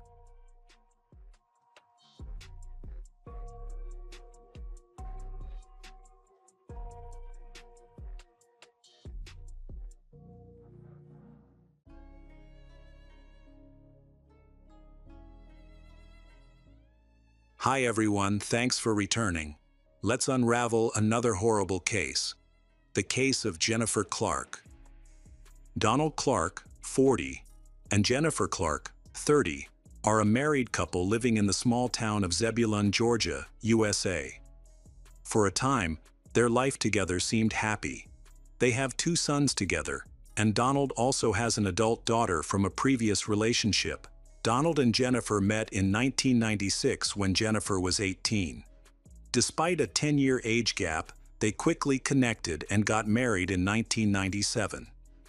The following year, they welcomed their first son, and 2 years later, their second son was born. The family settled in Zebulon, a quiet rural town. Donald has always been a hardworking man.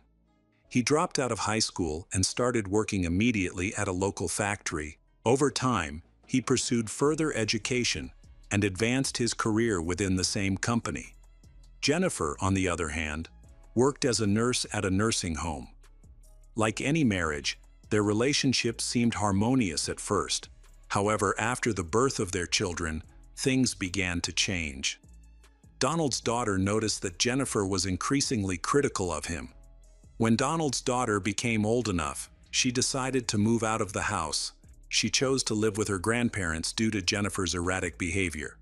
Unable to wait until adulthood to leave, she moved out early to escape the conflicts caused by her stepmother.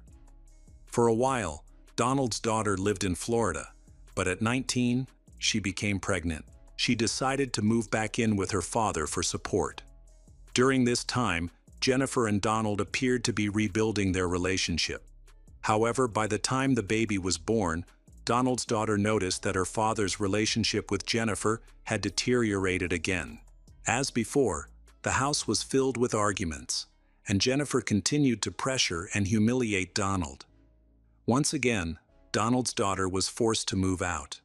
Many people advised Donald to end the marriage, but he hesitated because he appreciated Jennifer's housekeeping skills and her role in their daily lives. In early 2008, the couple moved into a new home in the same town. Around the same time, Michael Yost, the 22-year-old son of Donald's best friend Charlie, moved in with them.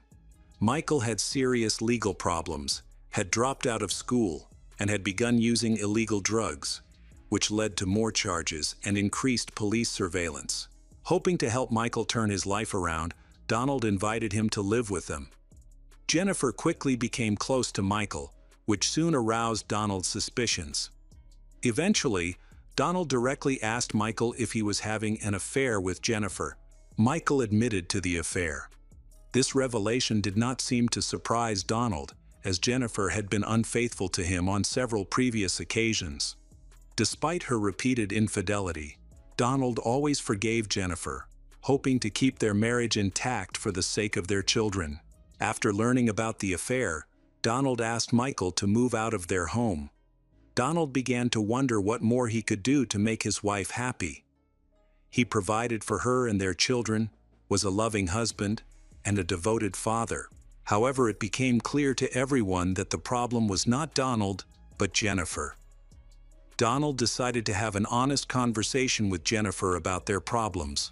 They finally came to the conclusion that it was time to separate. Over the next few days, they thought it over, and ultimately agreed that divorce was the best decision. Everything seemed normal, with no signs of trouble. However, on the night of March 7, Donald woke up to find a sheet covering his face. He quickly threw the sheet off and was nearly hit in the head with a baseball bat that his wife Jennifer was holding. Donald immediately called the police to report his wife's unprovoked aggressive behavior. However, when the police arrived, he calmed down and decided he didn't want Jennifer to face legal consequences, so he withdrew the complaint. The incident, nonetheless, left an impression on the police. The next day, Donald went to court and filed for divorce. Jennifer left the house and moved in with Michael. At the time, Michael was living with his grandmother. Jennifer moved in with him, leaving the children in Donald's care. The breakup seemed to work out for everyone. During this time, Donald's friends noticed that he began to do much better. Eventually, life started to improve for him. Meanwhile, Jennifer told her family about her new relationship with Michael, and they were harshly critical. Her mother called it the stupidest decision she had ever made, claiming that Jennifer had left a wonderful husband and family for someone who wasn't worth it. By the spring of 2008, Donald and Jennifer had separated, but were still not divorced. During this time, Donald focused on his work and devoted all of his free time to caring for their two sons. Raising the boys alone was a challenge for him, so he decided to hire a live-in nanny. The nanny, Danielle Young, was a single mother in her 20s with two children from previous failed relationships. Donald met Danielle at a bar shortly after his separation. She immediately caught his attention, and they spent the evening talking. A few weeks later, Donald offered her a position as a babysitter for his children. Their relationship soon developed into a romantic one. During this time, unexpected problems arose. Jennifer discovered she was pregnant, but couldn't be sure whether the father was Donald or Michael. A DNA test was required to determine paternity. Jennifer decided to share the news with Donald. She went to his home, unaware that he had hired Danielle as a babysitter. Despite their separation, Jennifer became enraged when she saw another woman in the house. She stormed in, causing a scene, screaming and arguing. She then grabbed a baseball bat, threatened to harm Donald, and left the house. Danielle was shocked by the events that unfolded. She feared not only for her own safety, but also for the safety of her children. She became convinced that Jennifer was a threat to her sons. During the summer, Danielle decided to move away from Donald, partly because of their 17-year age gap. Meanwhile, Jennifer and Donald's divorce was finalized in July 2008. At the same time, a paternity test revealed that the child Jennifer was carrying was actually Michael's. Living conditions at Michael's grandmother's house were poor. Unfortunately, neither Jennifer nor Michael could afford to move out.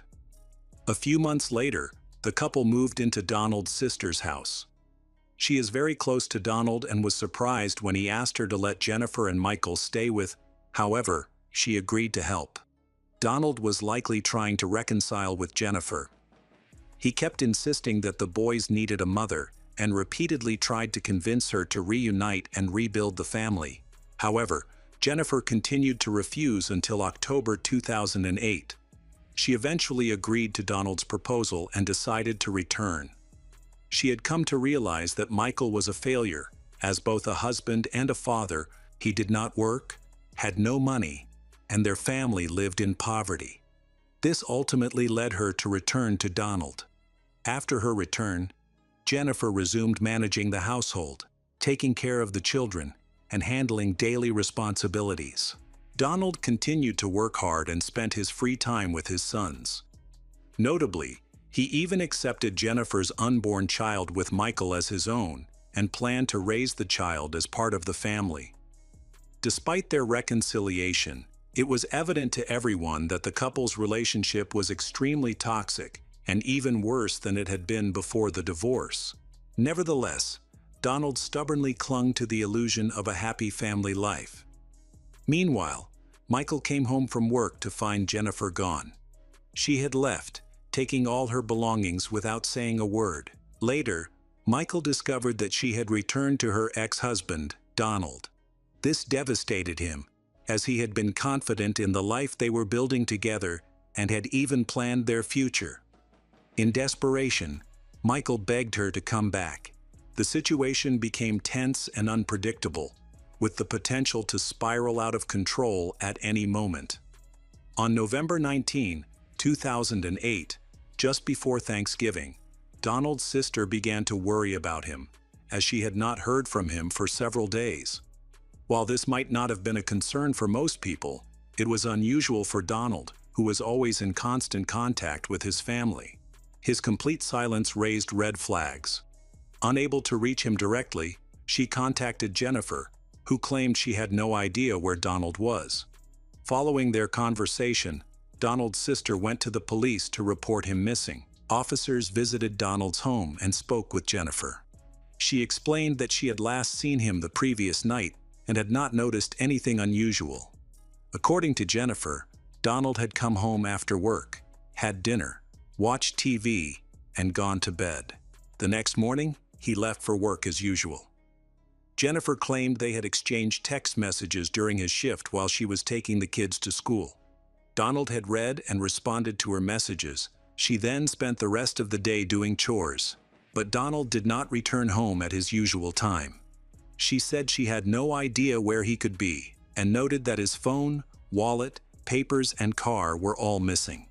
Jennifer speculated that he might have run away. Donald's sister, however, strongly disagreed. She believed that such behavior was completely out of character for Donald. She knew he had done everything he could to make the relationship work, that he always put his family first, and that he would never consider running away. While gathering more information, Donald's sister discovered that he had been seeing a woman named Danielle. This revelation shifted the police's focus. They began to consider the possibility that Donald had left to escape his toxic relationship with Jennifer and was now with Danielle. Based on these details, the police concluded that Donald might have left to pursue happiness and would eventually return. Donald's sister refused to give up. She printed flyers and distributed them widely. Although the search yielded no results, it prompted the police to take further action. They noted that Donald had not committed any crimes or made any bank transactions since his disappearance. Additionally, his cell phone had not been used. These details led the police to suspect that he had not simply run away. Police began piecing together a timeline of events from the day he went missing. However, witness testimonies were inconsistent, making it impossible to determine the exact time of his disappearance.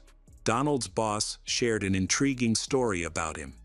According to the boss, Donald was determined to repair his relationship with Danielle. However, he discovered that Danielle was pregnant with another man's child. Although her relationship with the baby's father had ended, Danielle chose to keep the baby and was navigating the challenges of motherhood. Donald, who often confided in his boss, revealed just days before his disappearance that he wanted to end his toxic relationship with Jennifer and was considering starting a family with Danielle. Donald's sudden disappearance left his workplace baffled.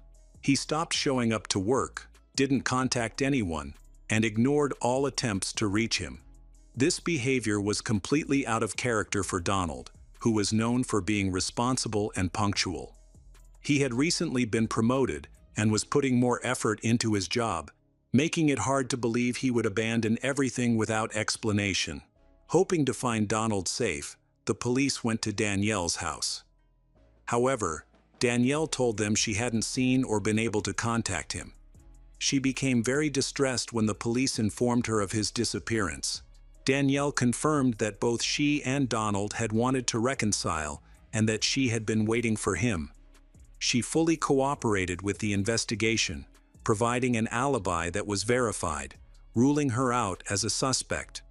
The police explored various scenarios to uncover a motive for Donald's disappearance, but found no explanation or trace of him. As time passed, the likelihood of finding him alive grew slim. On November 25, 2008, Jennifer gave birth to a son.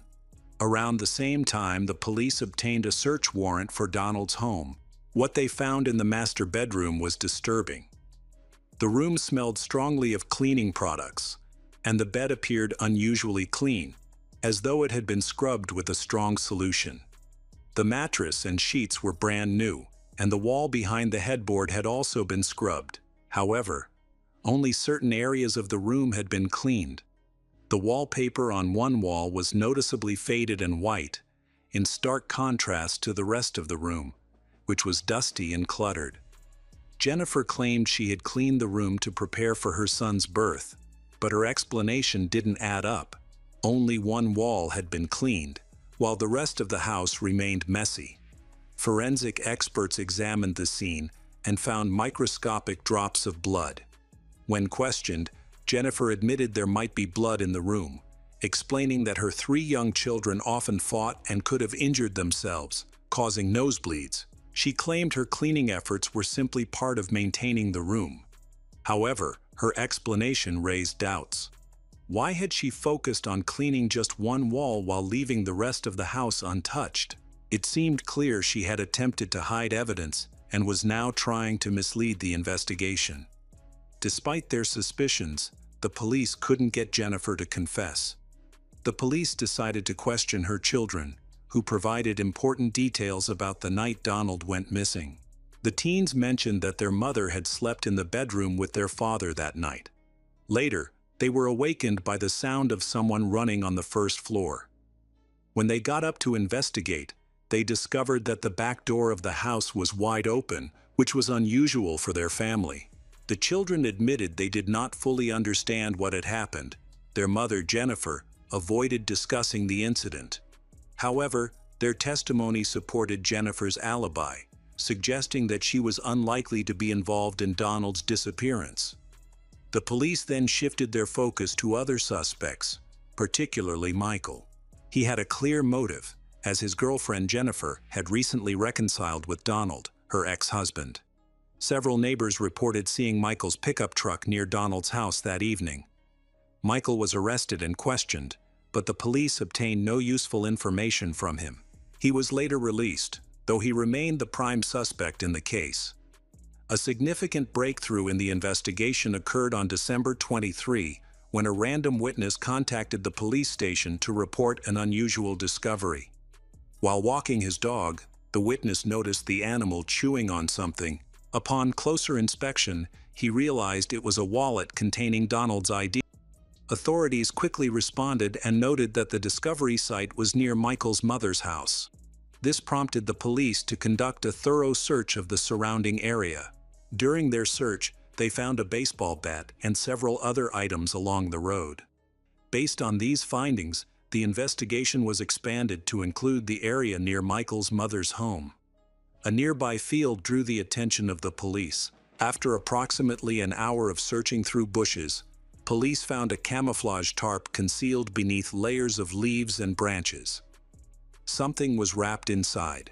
When they opened it, they discovered a body, its head encased in a plastic bag, wrapped in the tarp. Tattoos on the body allowed police to identify it as Donald Clark. The cause of death was determined to be multiple blunt force traumas to the head. One detail stood out to investigators: Donald was wearing pajamas. This finding contradicted Jennifer's earlier claim that Donald had gone to work. It appeared that he had been killed while sleeping in bed. Michael and Jennifer were preparing to celebrate Christmas together when police arrested them. Jennifer showed no signs of grief over her ex-husband's death and seemed content with her life with Michael. However, during a subsequent interrogation, Jennifer completely changed her story. She admitted that she had initially been sleeping in the same bed with Donald on the morning he went missing.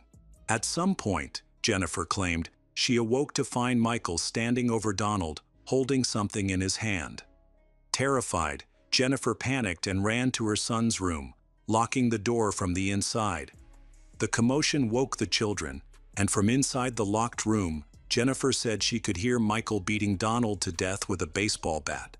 After the attack, Jennifer claimed that Michael knocked on the bedroom door and demanded her help cleaning the scene. She stated that she complied out of fear for her own safety, believing she might be his next victim. Jennifer accused Michael of being a manipulative and abusive person who had kept her under oppressive control. She admitted that they cleaned the bedroom walls with bleach and replaced the blood-stained sheets and mattress with new ones. Jennifer said she later helped Michael carry Donald's body to the car, where Michael wrapped Donald's head in a plastic bag to minimize the amount of blood left at the crime scene. Michael, however, provided a completely different account. He denied Jennifer's allegations and claimed that she had never truly ended their relationship. According to Michael, Jennifer wanted to reconcile with Donald only to obtain financial benefits from him. He maintained that he and Jennifer were still seeing each other regularly and stated that, on the night of the murder, Jennifer called him around 1 a.m., asking to meet for intimacy. Michael alleged that Jennifer used a flashlight to signal him when he arrived at the house, indicating it was safe to enter. She supposedly assured Michael that Donald would not be home. However, when Michael entered the house, he claimed he found Donald asleep in the bedroom. Jennifer took an aluminum baseball bat from the closet and repeatedly struck Donald in the head. She then begged Michael to help dispose of the body and clean up the blood. Feeling he had no choice, Michael agreed. He later claimed that Jennifer was a dangerous manipulator who had controlled him throughout their relationship. Michael admitted to helping move the body out of town and scattering Donald's belongings in various locations.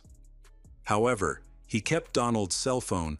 They used it to send text messages to Jennifer, pretending Donald was still alive.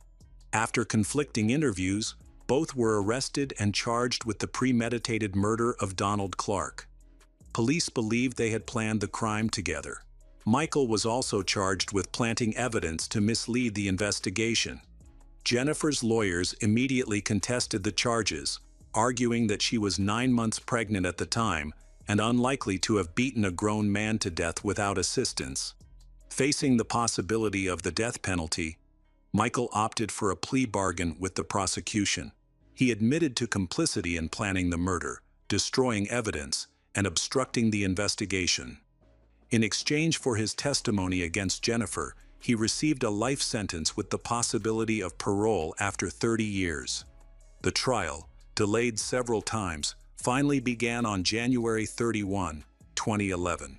The prosecution's star witness was Michael. He testified that on the night of the murder, Jennifer had called him, saying she wanted to leave Donald.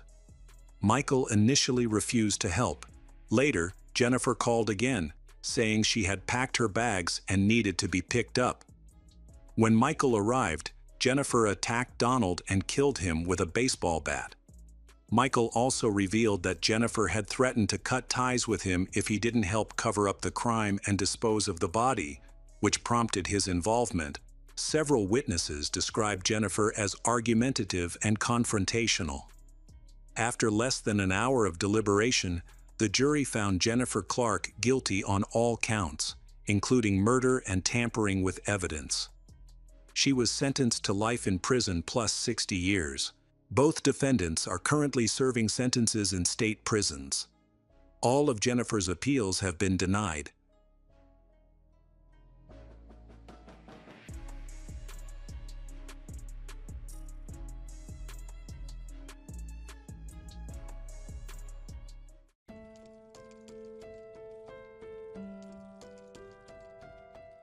Hello everyone, today we will learn about another case. The case of Daniele De Santis and Eleonora Manta. In 2020, Daniele De Santis turned 33 years old. He was born in Lecce, Italy, and lived in a nice apartment in an affluent part of the city. Throughout his career in sports, he became a well-known referee for football matches. By 2019, Daniele had officiated over 130 matches during the spring season, demonstrating his success in the profession. Daniele was getting ready to officiate during the 2020-2021 season, but unfortunately, things didn't go as planned. At this time, his girlfriend, Eleonora Mantat, was pursuing her own dream of higher education in law. Recently, she had won a competition that allowed her to enroll in the law faculty at the university, marking a significant milestone in her life. With this dream starting to come true, she decided to focus on her desire to start a family as well. Fortunately, everything was going well, as she and Daniele had been in a relationship for several years and were preparing to get married.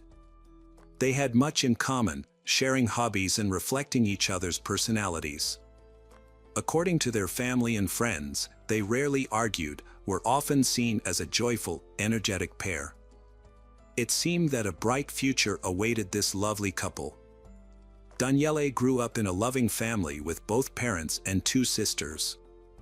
In contrast, Eleonora was raised by her mother, who had to care for her children alone after separating from an abusive husband who struggled with alcoholism. Eleonora's mother had a daughter and two sons from that difficult relationship. Eleonora lived with her family until early 2020 and was preparing to move out to live with Daniele. There was one complication: Daniele had previously rented out a room in his apartment to students from the local university. He needed to evict the tenant before Eleonora could move in. She initially planned to move in during the summer of 2020, but various organizational challenges arose. As a result, they set the official start date for their cohabitation as September. The evening of this incident would turn into a horrifying chapter for Daniele and Eleonora. It all started on September 21, 2020. Neighbors heard distressing screams from a woman. At 8:54 p.m., a local boy walking his dog noticed a strange man running out of an apartment on Via Montello. The boy caught sight of the man's cold, emotionless eyes and froze in fear during his brief gaze. The man fled the scene, and the boy hurried home to report the incident to the police. When officers arrived, they found anxious neighbors who reported seeing a hooded man escaping from a nearby apartment. In the stairwell, they discovered Daniele lying on his back in a pool of blood. He had died from multiple stab wounds. The door to his apartment was wide open, and inside, Eleonora lay injured in the hallway. She had also succumbed to her wounds, having suffered numerous stab wounds. Initially, the police considered that the attacker might have targeted them for robbery, as Daniele was well known and wealthy, making him a tempting target.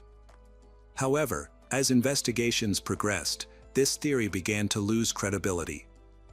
Several important pieces of evidence were collected at the crime scene, including cable ties, 2 bottles of bleach, a black surgical mask, and women's flesh-colored tights. That tight had a drawn, sad face on them, were stained with blood. A handprint found on the tights likely belonged to the attacker during the struggle.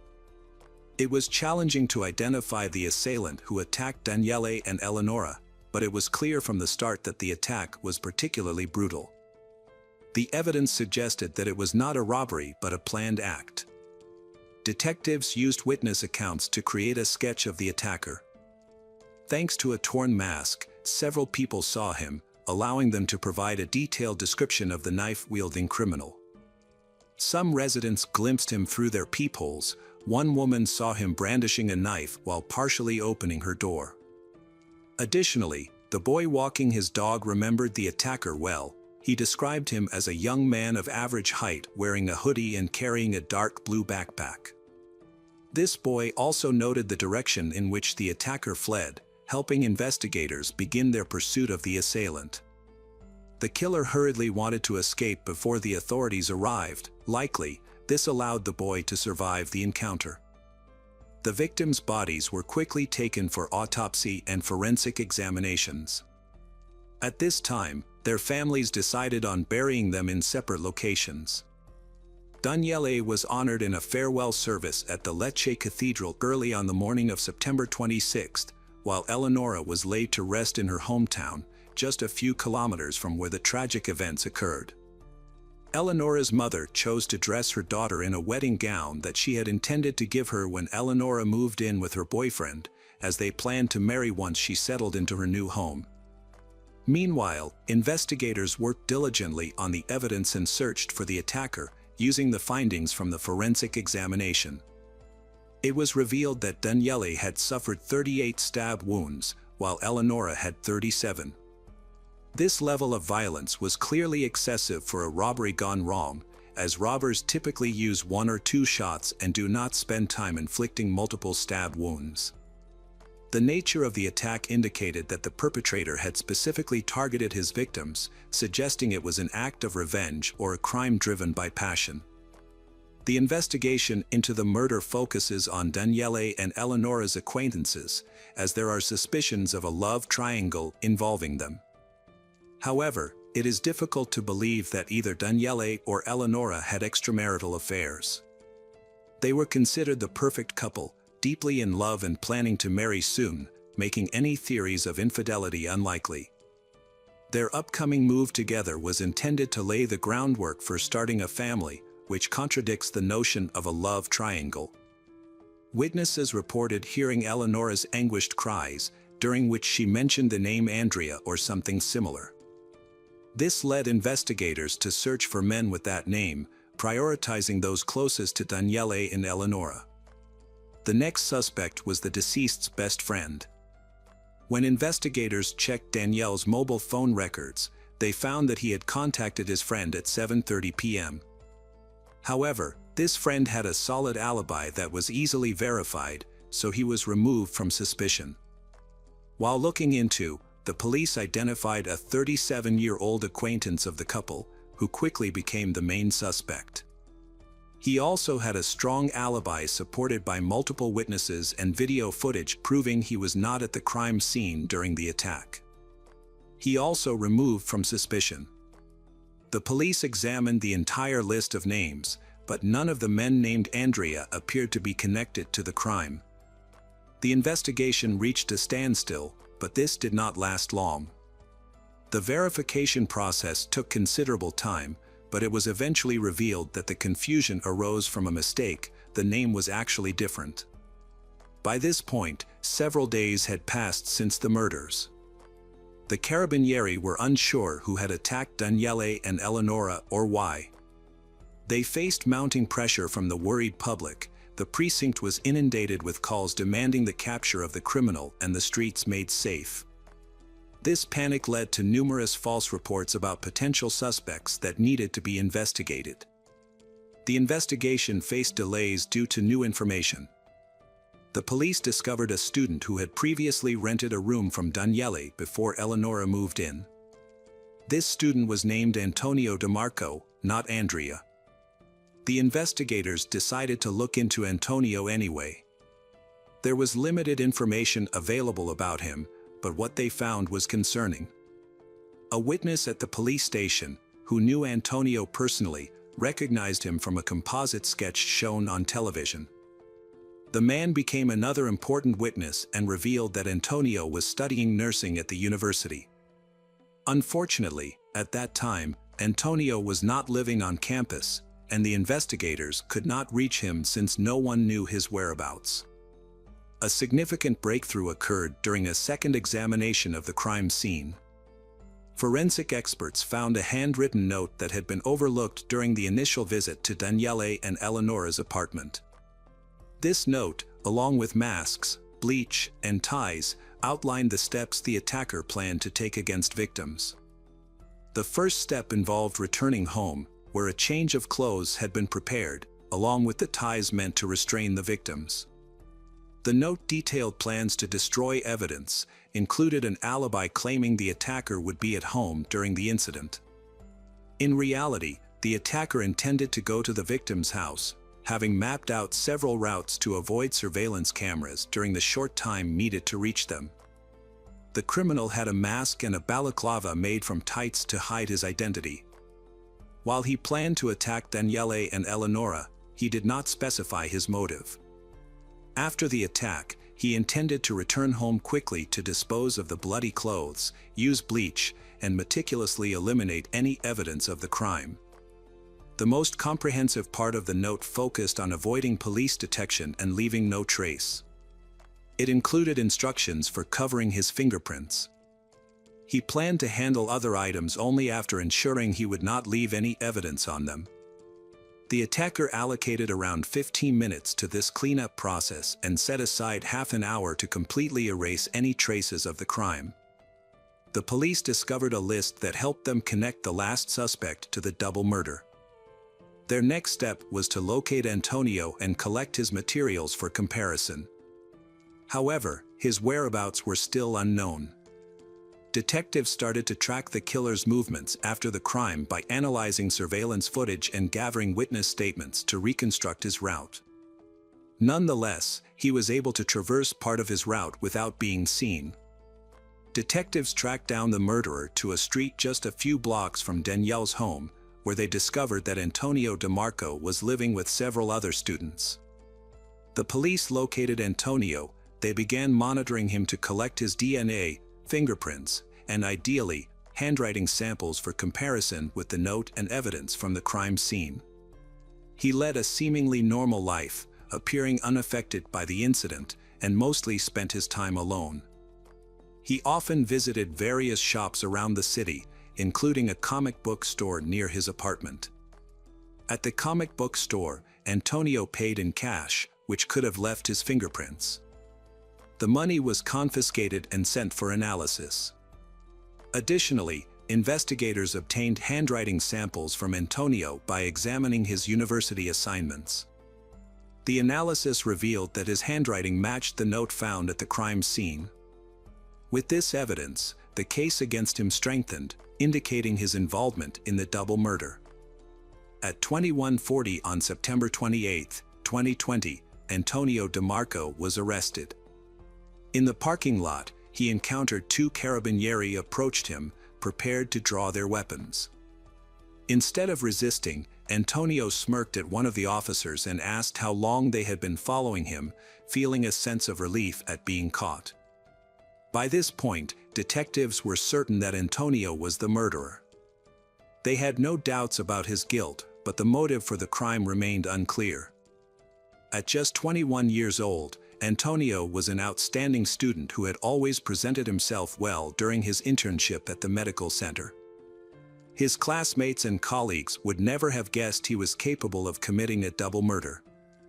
The police were astonished to discover how effectively he had concealed his true nature. Antonio's mother was the first to discuss her son's issues.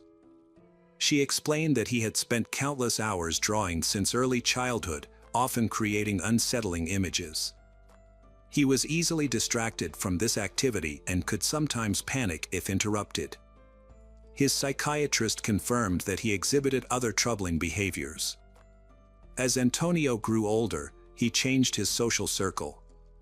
While studying, he chose to live with Daniele, who offered him a room at a good price.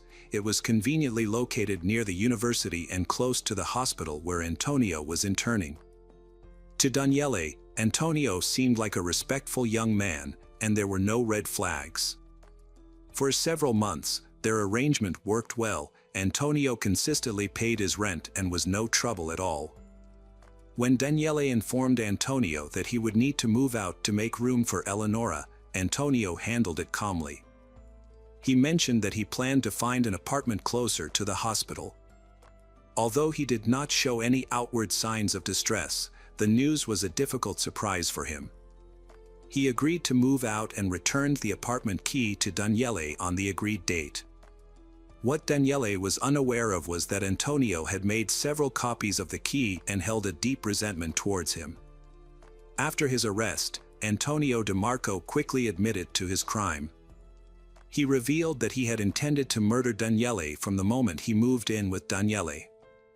However, Eleonora's unexpected arrival disrupted his plans, forcing him to abandon his original idea of carrying out the attack.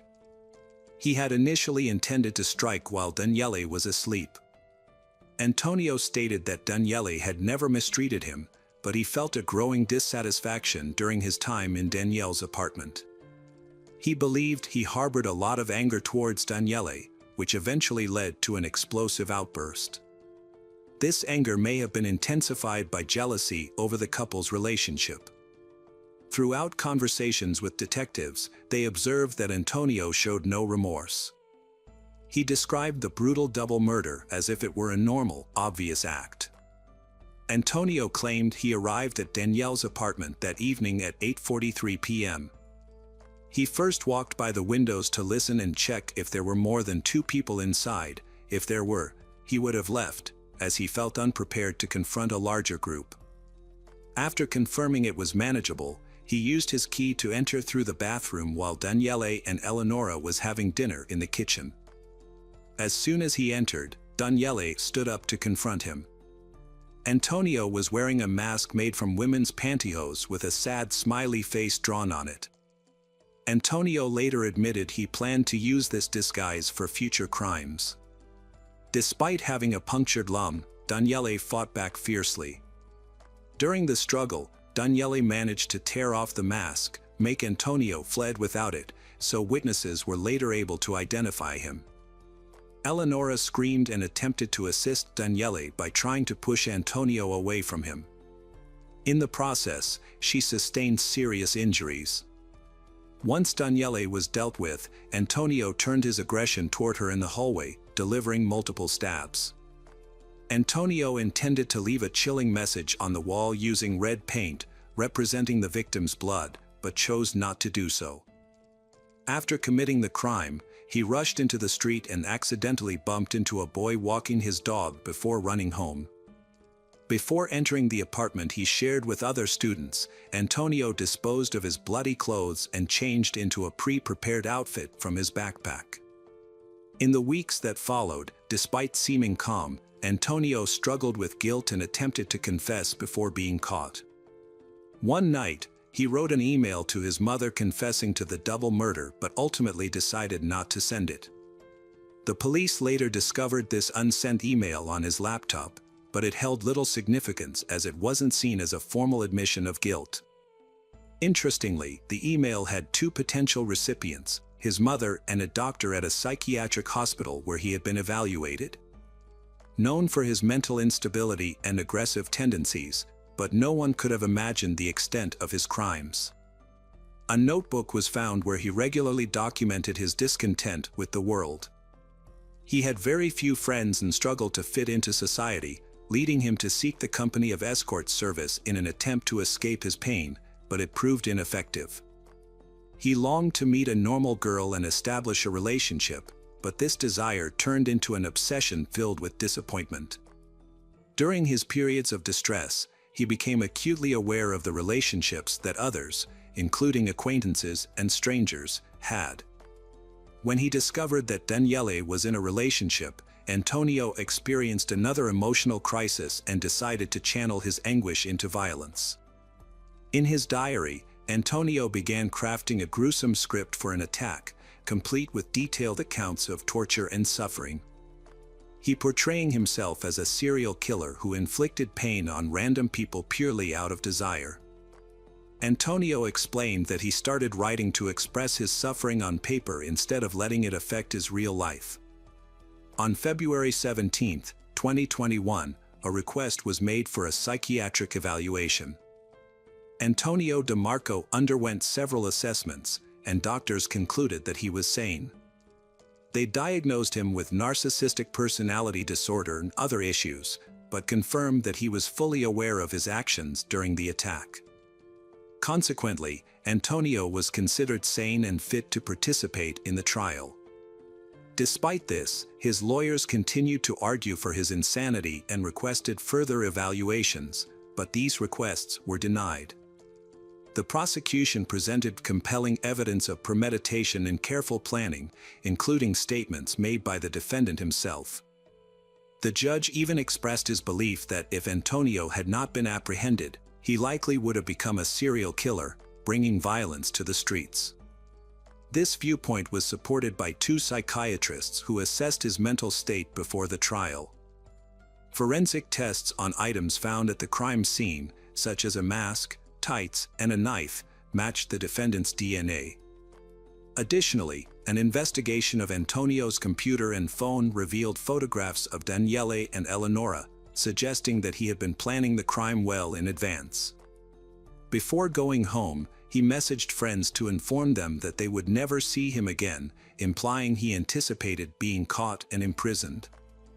On June 7, 2022, Antonio was convicted of double murder and received a life sentence. In November 2022, he received an additional 4-month sentence for possessing explicit photos of children on his computer. His defense team was unhappy with the verdict and pursued an appeal, which was granted on December 2022, resulting in a new trial. The defense argued that Antonio was insane and did not understand his actions during the murders. The prosecution's main goal was to prevent a potential serial killer from being released and to oppose any reduction of the sentence. In the end, the life sentence was reaffirmed.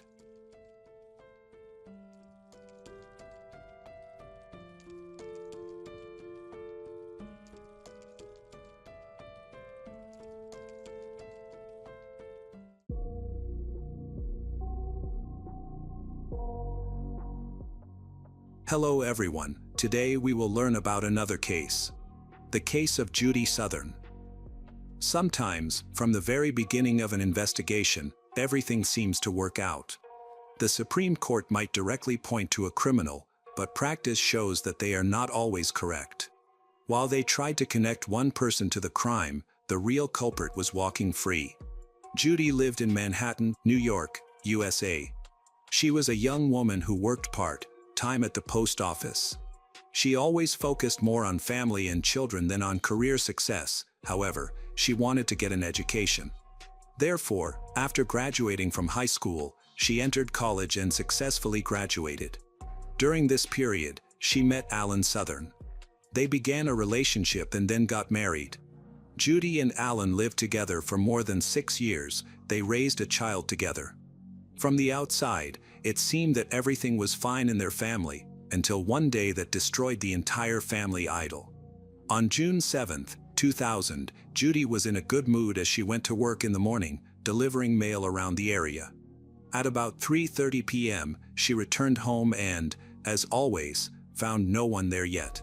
Judy arrived first and was getting ready for her husband to return from work. She had a 5-year-old son who was visiting his grandparents at that time. The boy was supposed to return in the evening. Once inside, Judy immediately noticed a strange mess on the kitchen table and found a suspicious note. She remembered that no one was there when she left for work. No one from the household could have come and left a message. Her husband was at work and never showed up during the day. Judy didn't have time to figure it all out, began to read the note, which turned out to have quite disturbing content. While she scanned the piece of paper, a stranger came out of a dark room and headed towards her, weapon at the ready. Without warning, he attacked her twice. The first bullet missed, but the second hit Judy in the lower abdomen. She fell to the floor and screamed in pain, losing consciousness. When she came to her senses, the attacker was nowhere to be seen. Judy barely reached the phone and tried to call her husband for help. But the phone was not working. She wanted to get to her mobile phone but could not remember where she left it. Fearing that the stranger might still be nearby, Judy crawled to the front door and carefully opened it. She stood up, leaning against the wall, left the house. Judy tried to attract the attention of others to scare off the criminal. She was bleeding and managed to walk only a couple of meters before she fell down exhausted. She knew her husband would be finishing work soon and would be near the house. That is exactly what happened. A few minutes later, he drove up in his car and immediately noticed his wife lying on the ground near the house. Judy was covered in blood but still alive. Alan picked her up and placed her in the back seat of the car. Judy was weak but tried to tell him about the attack. She pointed to the courtyard, but her husband still didn't understand what she wanted. There was no time to figure it out. Alan realized his wife's condition could be critical. Driving towards the hospital, Alan dialed 911, informed them that he had found his wife wounded near their house and was heading to the hospital. He asked them to meet them on the way. Judy was still conscious, said that a man had attacked her. She mentioned the name like Barry several times, claiming he had set up an ambush. By the time Judy arrived at the hospital, she had already lost consciousness. Doctors urgently took her to the operating room, but she died right on the table before receiving help. Her twin sister, Trudy Smith, arrived at the medical center a few minutes later. Alan informed her about the attack. She hurried because she wanted to support her sister. However, she doesn't have enough time. When Trudy received the tragic news of her sister's death, she approached Alan and accused him of what had happened. Alan seemed embarrassed. Trudy vowed to bring him to justice. The police immediately spoke to Alan, who became the main suspect. Because, typically, the closest people are involved in such cases. From the very beginning, Alan referenced Judy's own words about the shooting and the ambush organized by a certain Barry. The problem was that he did not know a single person among her acquaintances by that name. Trudy also could not recall anyone by that name. Meanwhile, forensic experts examined the crime scene and managed to find a considerable amount of evidence confirming that someone had indeed set up an ambush there and spent a significant amount of time in the house waiting for the victim. Such persistence seemed to indicate hatred, anger, and a personal motive. This only confirmed to the detectives that the criminal should be sought among the victim's immediate surroundings. Nothing was stolen from the house, so the robbery theory was immediately excluded. Mysterious Barry had taken a shower, played video games, and even found an adult toy belonging to Judy. It is not known what he did with it or why he left it in a prominent place in the bedroom. It became why Judy could not call from home for help. It was impossible because the killer had cut the phone line. He clearly wanted to deprive the victim of any chance to survive, and it worked. Doctors were sure that with timely assistance, she could have been saved. Despite the fact that the shot did not kill her immediately and she was able to leave the house, there was no one to help her. Unfortunately, she had to wait for Alan to arrive for some time, during which she lost a lot of blood. The detectives discovered traces of Alan, her husband. He continued to insist that he had nothing to do with the ambush. There were cigarette butts lying everywhere in the house, suggesting that the killer had smoked more than a pack of cigarettes while waiting for Judy. During the investigation, it turned out that neither the victim herself nor her husband smoked that brand of cigarettes, although this was not strong evidence of his innocence. This became the first piece of evidence in favor of Alan's alibi. It was strange that the criminal had entered the house without breaking in. Alan believed that all the windows and doors should have been closed before he left for work, but the shooter could have escaped through the window, which was wide open. During the searches, Alan remembered that his wife sometimes left the kitchen window slightly open to air out the house. This change in testimony was perceived as a very alarming sign. Spent cartridges were found at the scene of the crime. The first bullet hit a wooden wall. Flax was collected for further examination, and the police tried their best to find the weapon, but it was all in vain. Now, locating it had become a priority. It was believed that Alan managed to dispose of the gun, and naturally, he did not confess to this. Everything seemed to be against Alan. He was the first to report the incident and had spent the last minutes of Judy's life with her. His entire car was covered in blood, as were his hands and clothes. When Alan's office was searched, even more suspicious evidence was found. A special device for recording calls was installed on the family's home phone. Thanks to it, Alan could listen to their conversations while at work, checking his suspicions. This immediately drew the attention of the authorities to Alan. This became a reason to increase pressure on him. The most curious piece of evidence was a note found at the scene, which appeared to be a suicide note, but not written by Judy or her husband. A new name also surfaced in this case, Jonathan. On the other hand, Alan and Judy had serious problems, which offered more reasons to commit a crime. The recordings of telephone conversations were linked to his attempts to catch his wife in infidelity. He planned to use all of this to gain an advantage in court during their pending divorce. As it turned out, both were unfaithful in their marriage. Alan had already had 2 mistresses, which Judy knew about. These affairs significantly contributed to the collapse of their marriage. At the time of the attack, Judy also had a lover. They contacted him, but the man's name was not Jonathan, and he did not appear to look like a killer from the beginning. All suspicions were removed when he provided a reliable alibi. Just 2 days before her death, Judy had called and complained about problems in the marriage, mentioning that they were even sleeping in different rooms, that for over a month, nothing had kept them together except for their 5-year-old son, Jacob. Judy had long wanted to file for divorce but saw how well her child was with his father and did not want to ruin that bond. Alan truly played a significant role in Jacob's life. However, this no longer mattered against the backdrop of constant quarrels. Judy could no longer tolerate the conflicts and was planning to file for divorce. It is obvious that this gave Alan more reasons for anger. He could have been jealous of her, fearing that he would lose his son or be forced to share custody or pay alimony. Trudy confirmed that they indeed had disputes about their child, and both wanted to obtain custody rights, making the divorce process expectedly difficult. Trudy, too, had reason to confront Alan with accusations right in the medical center. However, the most compelling and disturbing arguments for the investigation came from Judy's friends. Everyone knew that Judy had serious marital problems, but the situation was worse than it seemed. Judy had repeatedly stated that if something happened to her, Alan would definitely be guilty. The possibility of financial motives for the crime also emerged. As their relationship began to crumble, Alan could solve all his problems at once and gain some benefit. This turned out to be true because a life insurance policy for Judy was found during the investigation, with her husband and son as the beneficiaries. Of course, Alan denied everything. He was interrogated for hours, but he insisted that under no circumstances would he kill the mother of his child. He claimed that he loved his son too much to deprive him of the most valuable person in his son's life. According to the investigation, there was not enough evidence to bring charges. More material evidence was needed. At a minimum, it was necessary to wait for the results of all the examinations. Contrary to the detective's expectations, doubts about the correctness of the choice of the main suspect arose with the first reports. The note found in the courtyard of the Southern house, identified as a suicide note, was signed by a certain Jonathan. However, the handwriting was not very legible, and the note itself was slightly contaminated with the blood of Judy.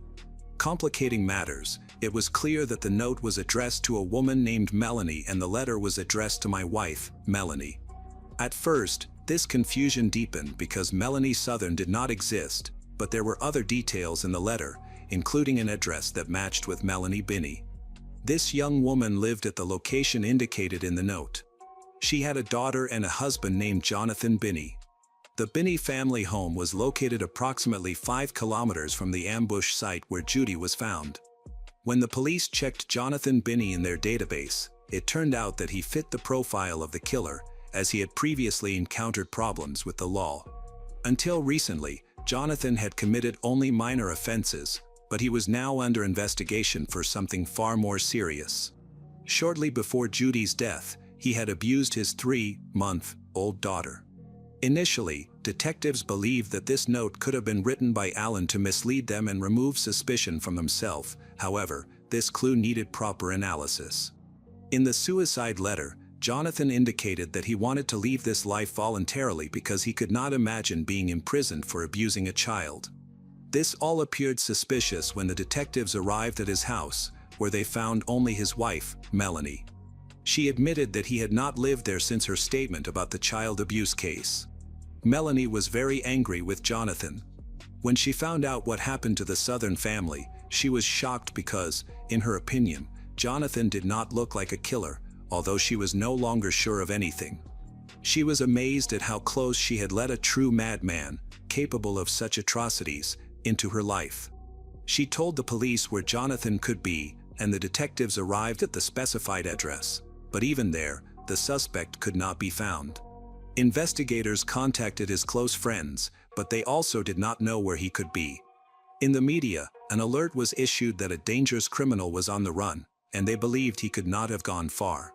Additionally, considering the suicide note, they expected to find his lifeless body sooner.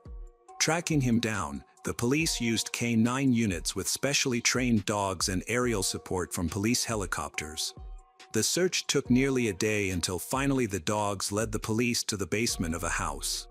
There, Jonathan was found lying on the floor, shirtless, with 6 nicotine patches stuck to his chest.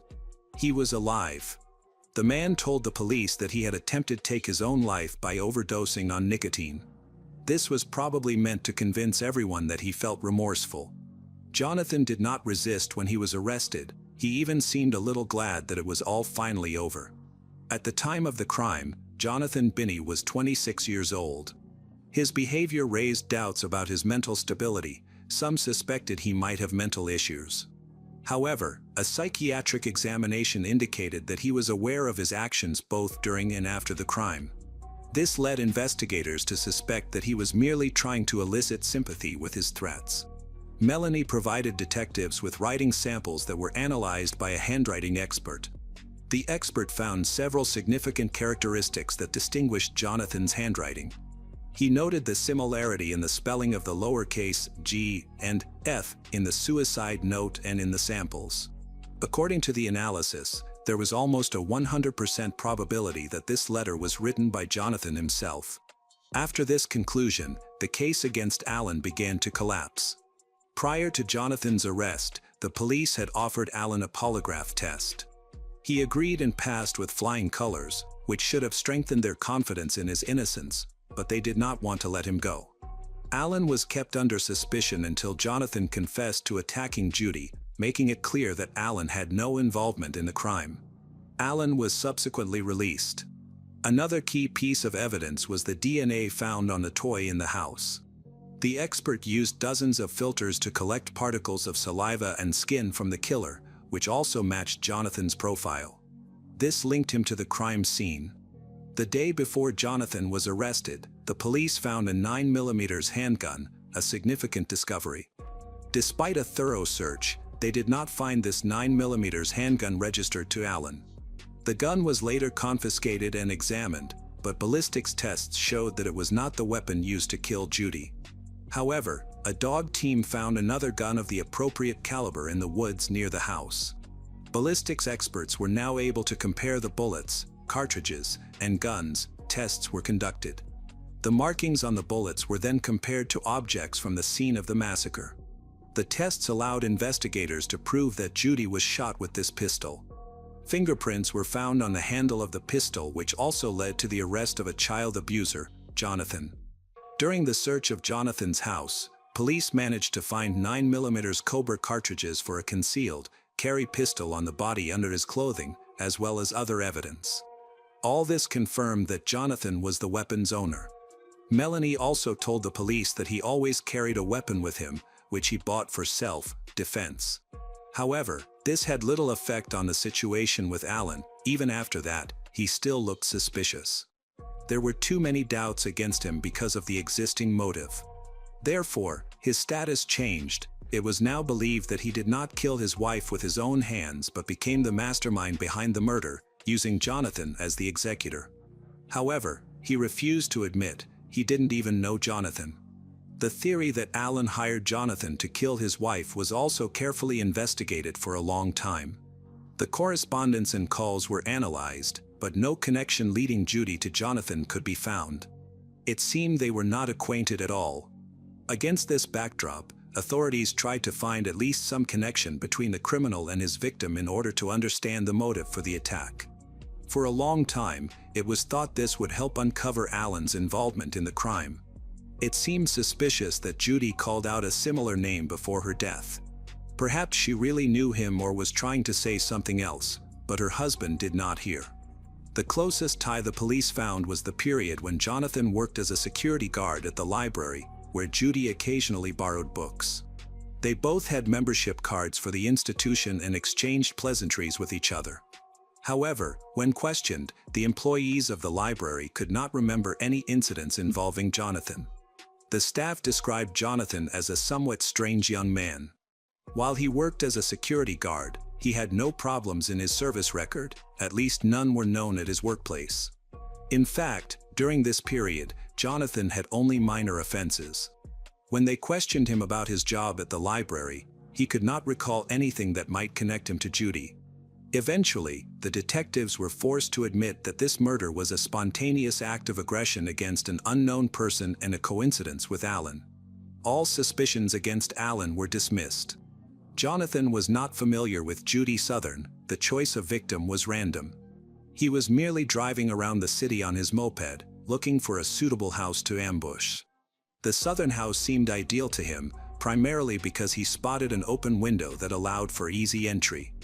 Once inside the house, Jonathan clearly envisioned his actions. He had no specific target and was prepared to shoot whomever entered first, aiming to harm an innocent person. He smoked to ease his nerves. When it became he'd have to wait, he played video games and rummaged through the rooms. He never commented on Judy's abandoned adult toy. When Jonathan discovered that Judy had a husband and a 5-year-old son at the time, he claimed he would have shot any of them without discrimination or hesitation, even a child, if they had entered the house. Jonathan also confessed to abusing a 3-month-old child. Due to the ongoing investigation, he later told the authorities that he did not want to go to jail for child abuse, especially considering the familial ties and age of the victim.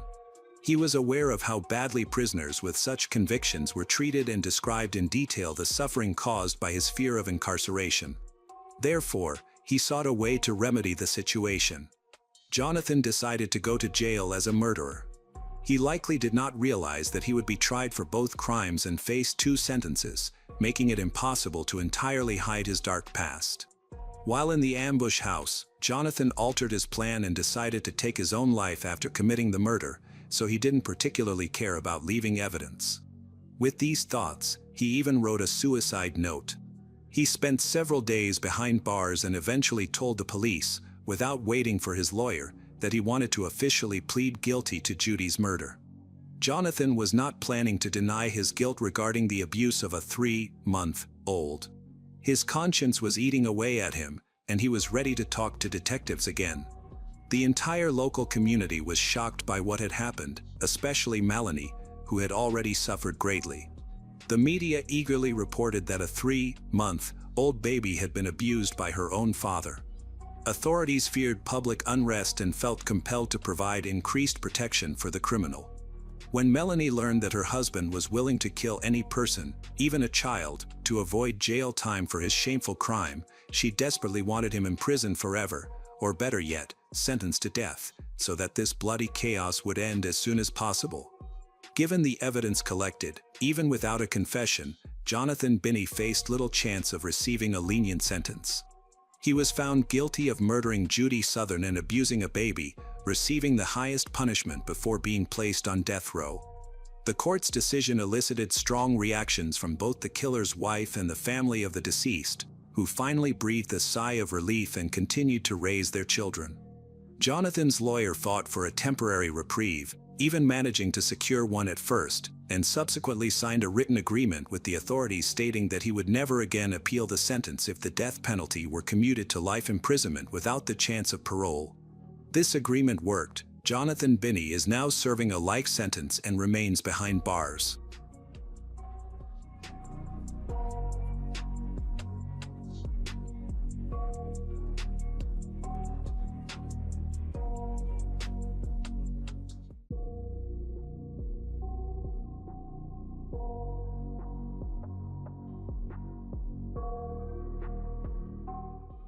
What if a young woman could disappear in one of the world's largest cities without leaving a trace? What if every clue conflicted with the last?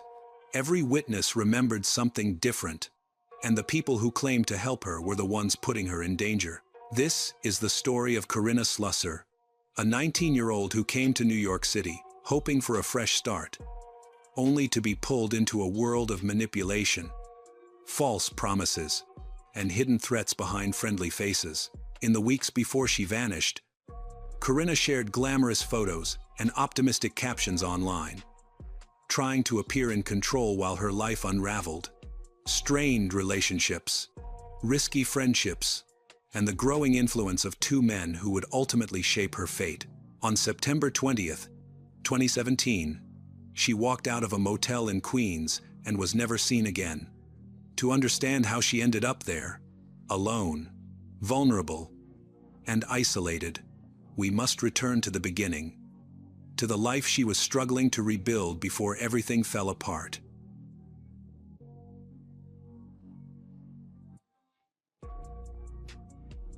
Corinna Slusser was born on March 6, 1998, in Bloomsburg, Pennsylvania. After her parents divorced, she was raised by her mother, Sabina Tuordo. Corinna was an outgoing, engaged student who did well academically. In high school, she often took part in cheerleading, kept up with makeup and fashion trends, and maintained an Instagram account to share positive images of herself and her future dreams. Corinna had dreamed of becoming a makeup artist. However, in 2016, signs of trouble began to appear. She changed her friends, started skipping school, and was influenced by a new group. That same year, she was arrested for petty theft, which marked a turning point in her behavior. She grew irritable, distanced herself from her family, and often came home with expensive things she couldn't afford, worrying her mother. By spring 2017, Corinna was in emotional and mental distress. In April, she attempted self-harm and was hospitalized. After being discharged, she moved to Hazleton to live with a friend and start over. She got a job as a waitress at a cheap restaurant, probably an Applebee's or something similar. At first, life was relatively stable. She had a job, a small income, but was independent. But soon, she began spending more than she earned and sought easy money. Messages later showed that she started seeing men who gave her gifts, cash, and helped with her living expenses. At first, she described this as being a sugar baby, but it quickly became an unhealthy dependency. As her financial problems grew, tensions rose between her and her friend, and eventually, she had nowhere to stay. Her relationship with her mother also completely broke down. Her mother, Sabina, warned her of the danger she was in, but she reacted with anger. On Instagram, Corinna consistently posted glamorous, filtered photos with confident captions, saying she was strong and about to move into her first apartment. Despite the fact that she was living in unstable, temporary housing, her posts then transitioned to photos taken in random apartments and rundown motels, showing her life in increasing chaos. By summer 2017, Corinna's situation had worsened. Financial stress, conflicts with her mother, and dependence on online relationships made her vulnerable to exploitation.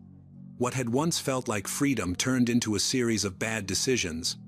During this time, she met a 32-year-old man named Giovanni Peguero, who promised her a new beginning in New York City. On August 19, 2017, Corinna arrived in New York and was picked up by Giovanni.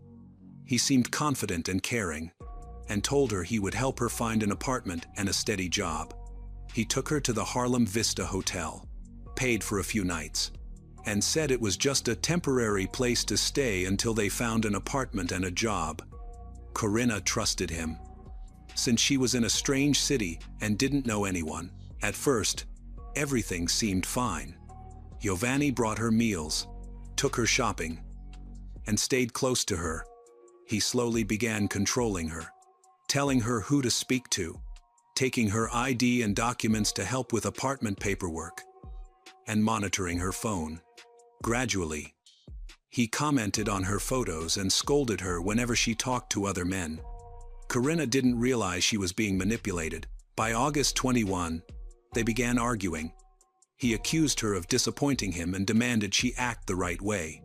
He only allowed her to go out with him, isolated her from friends, blocked her contacts, and undermined her relationship with her mother, insisting no one cared about her except him.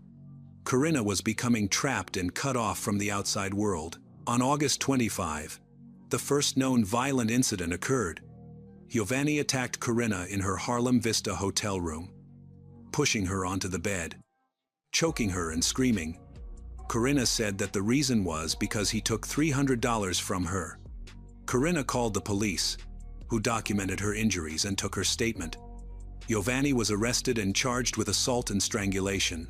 After Giovanni's arrest, Corinna was left in complete isolation. She had no papers, no money, and no one to help her. She only had enough money to stay in a hotel for a few days, and then she was forced to leave. Although she told her friends she was managing fine and staying in control, her situation was steadily deteriorating. Without identification, she couldn't find work, rent a place, or access official support. Despite this, Corinna stayed in New York, with no intention of returning home due to her strained relationship with her mother. She began searching online for places to stay, meeting men through apps and social media. Although she continued to post smiling pictures and positive quotes on Instagram, in reality, she had to spend the night at the homes of strangers, men she met online. They offered her temporary shelter or a little help in exchange for her attention. These arrangements were unsafe and unstable, leaving her increasingly vulnerable. Some men shared her personal information, demanded intimate photos, or suggested posting escort ads for her online. By early September 2017, her photos appeared on escort service websites. They were likely posted without her consent, and while no name was listed, her friends easily recognized her. The phone numbers in the ads changed frequently, and some pictures were altered. Even though she wasn't yet controlled by one person, she was already being drawn into exploitation. Around that time, a 21-year-old man, Ishii contacted her. He knew Giovanni and, as later became clear, operated within the same circles. Ishii offered to help Corinna through her ordeal, promising safe housing and financial support. He presented himself as knowledgeable and trustworthy, and convinced her to move temporarily to the Haven Motel in Queens. But this was the first step in making her completely dependent on him. Within days at the Haven Motel, Ishii began posting ads with her photos. He set the prices, wrote the descriptions, and controlled all communication with clients. Corinna was forced to obey his rules. Their messages show his dominance.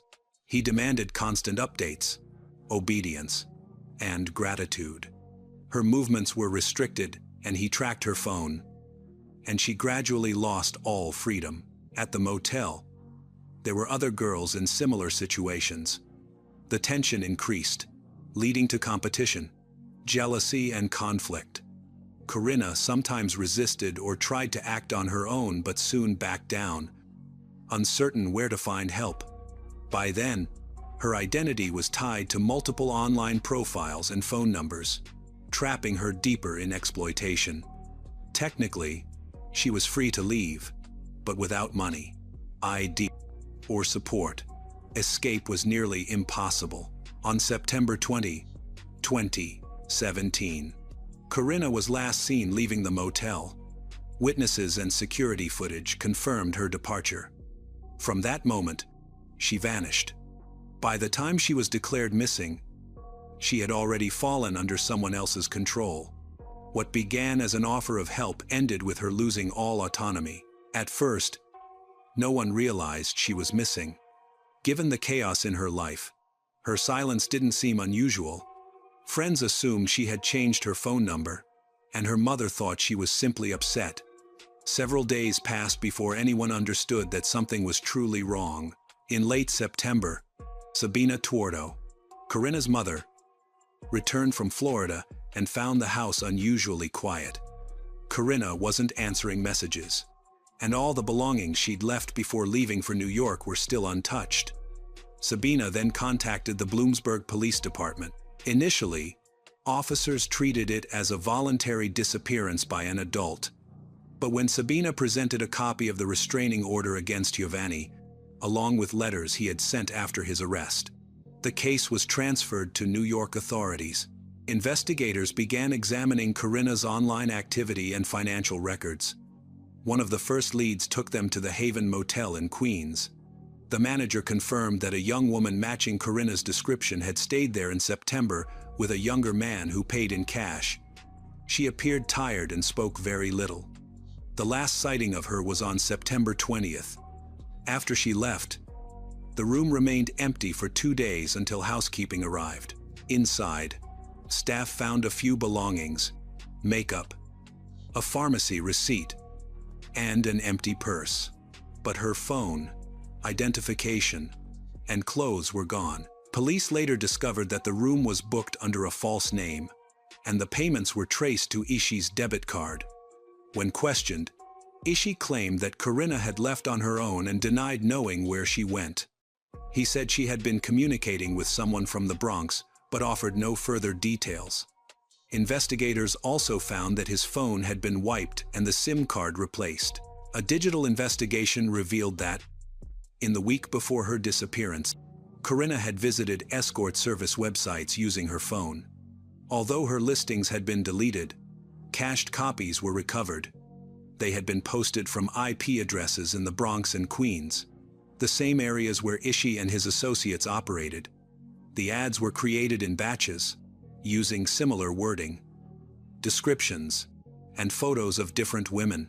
As the investigation expanded, authorities found links between Corinna and people connected to a man named Giovanni Peguero. One witness confirmed that Corinna had worked with their group for a short time before another guy, who matched Ishii's description, took over. This was the first time police confirmed that Giovanni and Ishii were part of the same network.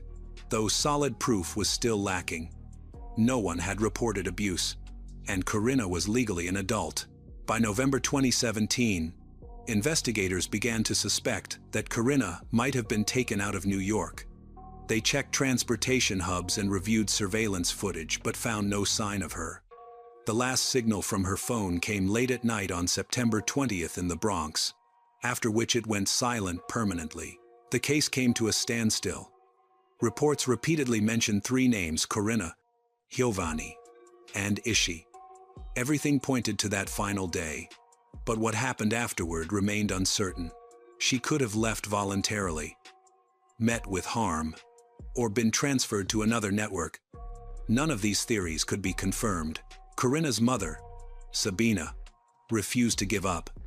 As the official investigation slowed, she became determined to keep attention on her daughter's case. She began by posting on Facebook, contacting journalists, and writing to the police. Most of the time, she received only standard replies. The investigation is ongoing. Concerned the case would fade from memory, she started reaching out to online communities focused on missing persons. Corinna's photos began circulating on forums and public groups across New York City. Sabina personally searched listings, sometimes thinking she recognized her daughter in new images. Every lead she found, she passed on to investigators, who always promised to follow up. By November 2017, Sabina realized that it was necessary to attract public attention. She spoke with local TV stations in Pennsylvania and shared details about Giovanni's arrest and Corinna's last known stay at the Haven Motel. That media coverage was the first major breakthrough. The story spread quickly online, and strangers began contacting her about sightings of Corinna on the subway, in Atlantic City, and elsewhere. Sabina passed all the information to the police, which led to dozens of leads, none of which were ever verified. Still, the growing attention ensured that Corinna's case could not be forgotten. Sabina then created a page called Help Find Corinna Slusser to raise awareness and collect funds for a reward. Within a month, thousands of people had joined. Volunteers helped design flyers and share posts online. Sabina traveled to New York herself, posting flyers throughout the Bronx and Queens. On one occasion, she was fined for unauthorized posting. At the same time, a legal battle began to unfold. Sabina hired a lawyer and demanded that her daughter's case be included in a federal anti-trafficking initiative. Her efforts paid off. The case was reclassified from a voluntary disappearance to a high-risk missing person investigation with suspected exploitation. That changed everything. Homeland Security became involved, investigating Ishii's connections, looking for other victims, and tracking similar criminal networks. Corinna's name was added to the federal missing persons database. In December 2017, the FBI offered a $10,000 reward for any information leading to the case. The story spread nationwide. Under media pressure, Ishii was questioned again. He denied all involvement, claiming Corinna was an adult who had made her own choices. He insisted he hadn't seen her after September 20th and didn't know where she went. Then a breakthrough came. One of Ishi's former acquaintances, a young woman, contacted Sabina's attorney. She described a darker reality: manipulation, threats, rules, and debts that kept the girls trapped. Leaving without permission, she said, was considered betrayal. This was the first circumstantial evidence that Corinna had not voluntarily disappeared. Sabina refused to give up. She visited shelters, spoke with staff at victim support organizations, shared Corinna's photo, and left her contact information. By January 2018, other mothers began reaching out to Sabina. Their daughters had vanished under similar circumstances. Online connections, promises of opportunities, trips to New York, and then silence. Sabina realized her daughter's case wasn't an isolated event. She started collaborating with anti-trafficking groups and speaking publicly. Sabina came to accept several possibilities. Corinna might have been taken, she might have died, or she could be hiding, too afraid to return. But as long as Corinna wasn't found, there was still hope. And Sabina fought to keep that hope alive, for herself and for others. Meanwhile, investigators gathered every piece of evidence they could. They interviewed everyone connected to the case, analyzed online activity, and traced IP addresses linked to Corinna. Still, no major breakthroughs emerged. She had vanished in a city where hundreds go missing. The evidence was weak, the witnesses uncertain, and nothing concrete enough to press charges. Sabina continued her work alone. She kept detailed notes of every call, message, and new lead. This record later became the foundation for a public database that tracked Corinna's disappearance almost hour by hour. Sabina's persistence kept the case alive. While investigators stayed silent, she spoke out.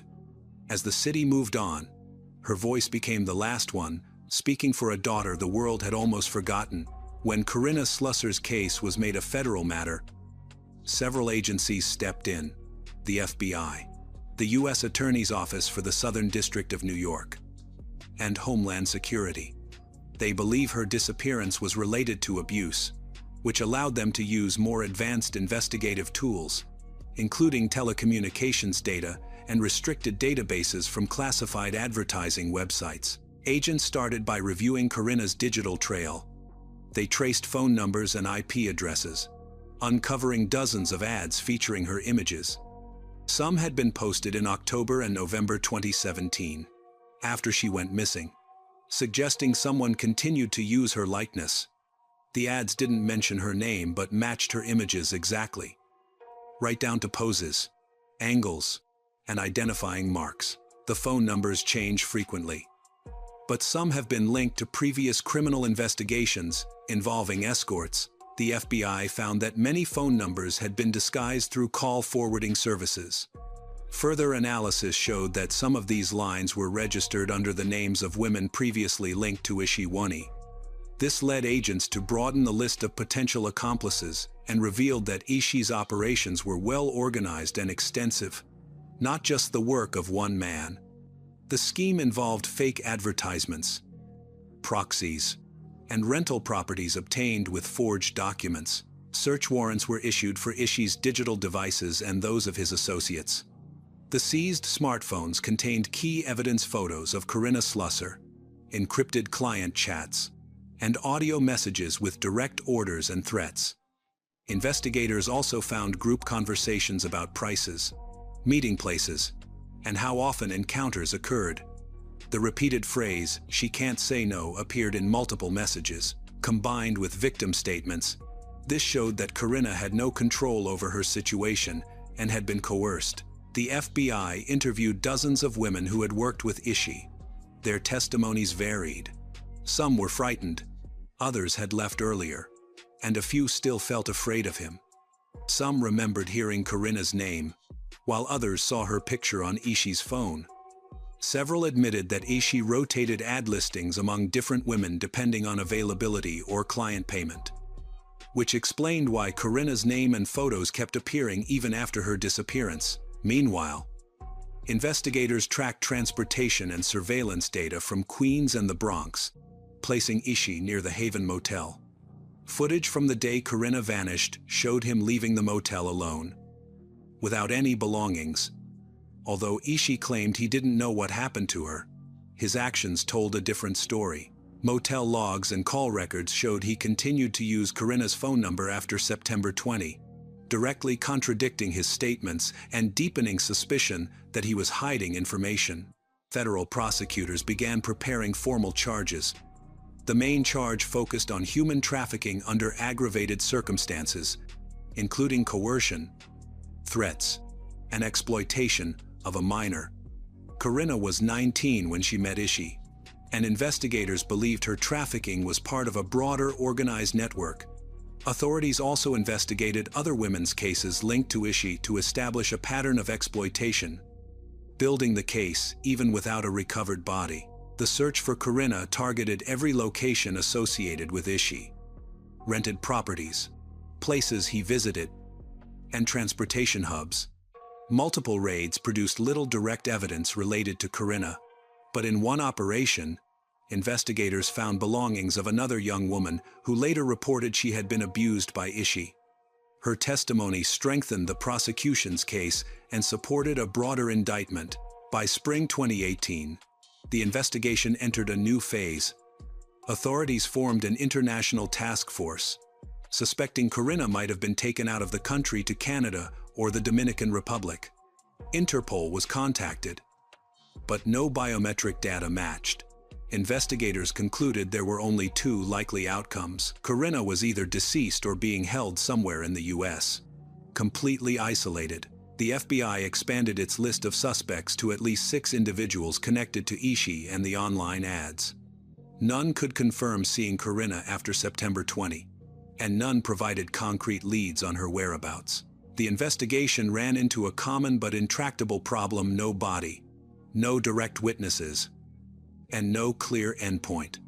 But thanks to the evidence they gathered, dozens of gigabytes of data, testimony from other women, and digital clues, investigators built a solid case. All of it suggested that Corinna's disappearance was not voluntary, but part of a larger criminal operation. Her story became a disturbing reminder of how easily someone can disappear in the digital age, how a young woman can vanish in weeks, unseen, despite a nationwide effort to bring her back into the light. By 2022, the federal investigation into Corinna Slusar's disappearance had concluded. After years of gathering evidence, prosecutors filed charges against Ishi Wani, who was convicted of human trafficking and exploiting multiple women. At least 6 young women were confirmed as victims of his crimes. Although Corinna was not the central focus of the prosecution, her disappearance remained unexplained. Substantial circumstantial evidence suggested Ishi's likely involvement. The U.S. District Court for the Southern District of New York sentenced him to 10 years in federal prison without parole and ordered him to pay restitution to several victims. This sentencing was notable, as it represented one of the few cases in which a trafficker received a lengthy prison term despite the absence of a body or direct physical evidence in a major episode of the case. Attention also turned again to Giovanni Peguero. His arrest on August 25, 2017, was the only recorded legal action taken against him. He was never formally charged in connection with Corinna's disappearance. Despite his key role in bringing her to New York, a pivotal moment in her story, he was not named as a suspect in the federal case. Corinna's name surfaced in court not as a witness or defendant, but as a symbol of a young woman lost in the gray area between the internet, the streets, and a justice system that moved too slowly. Her case prompted changes in how law enforcement investigates digital exploitation and the targeting of vulnerable women. Yet, for her mother, no verdict could bring closure. Corinna's body was never found, and her disappearance remains unsolved.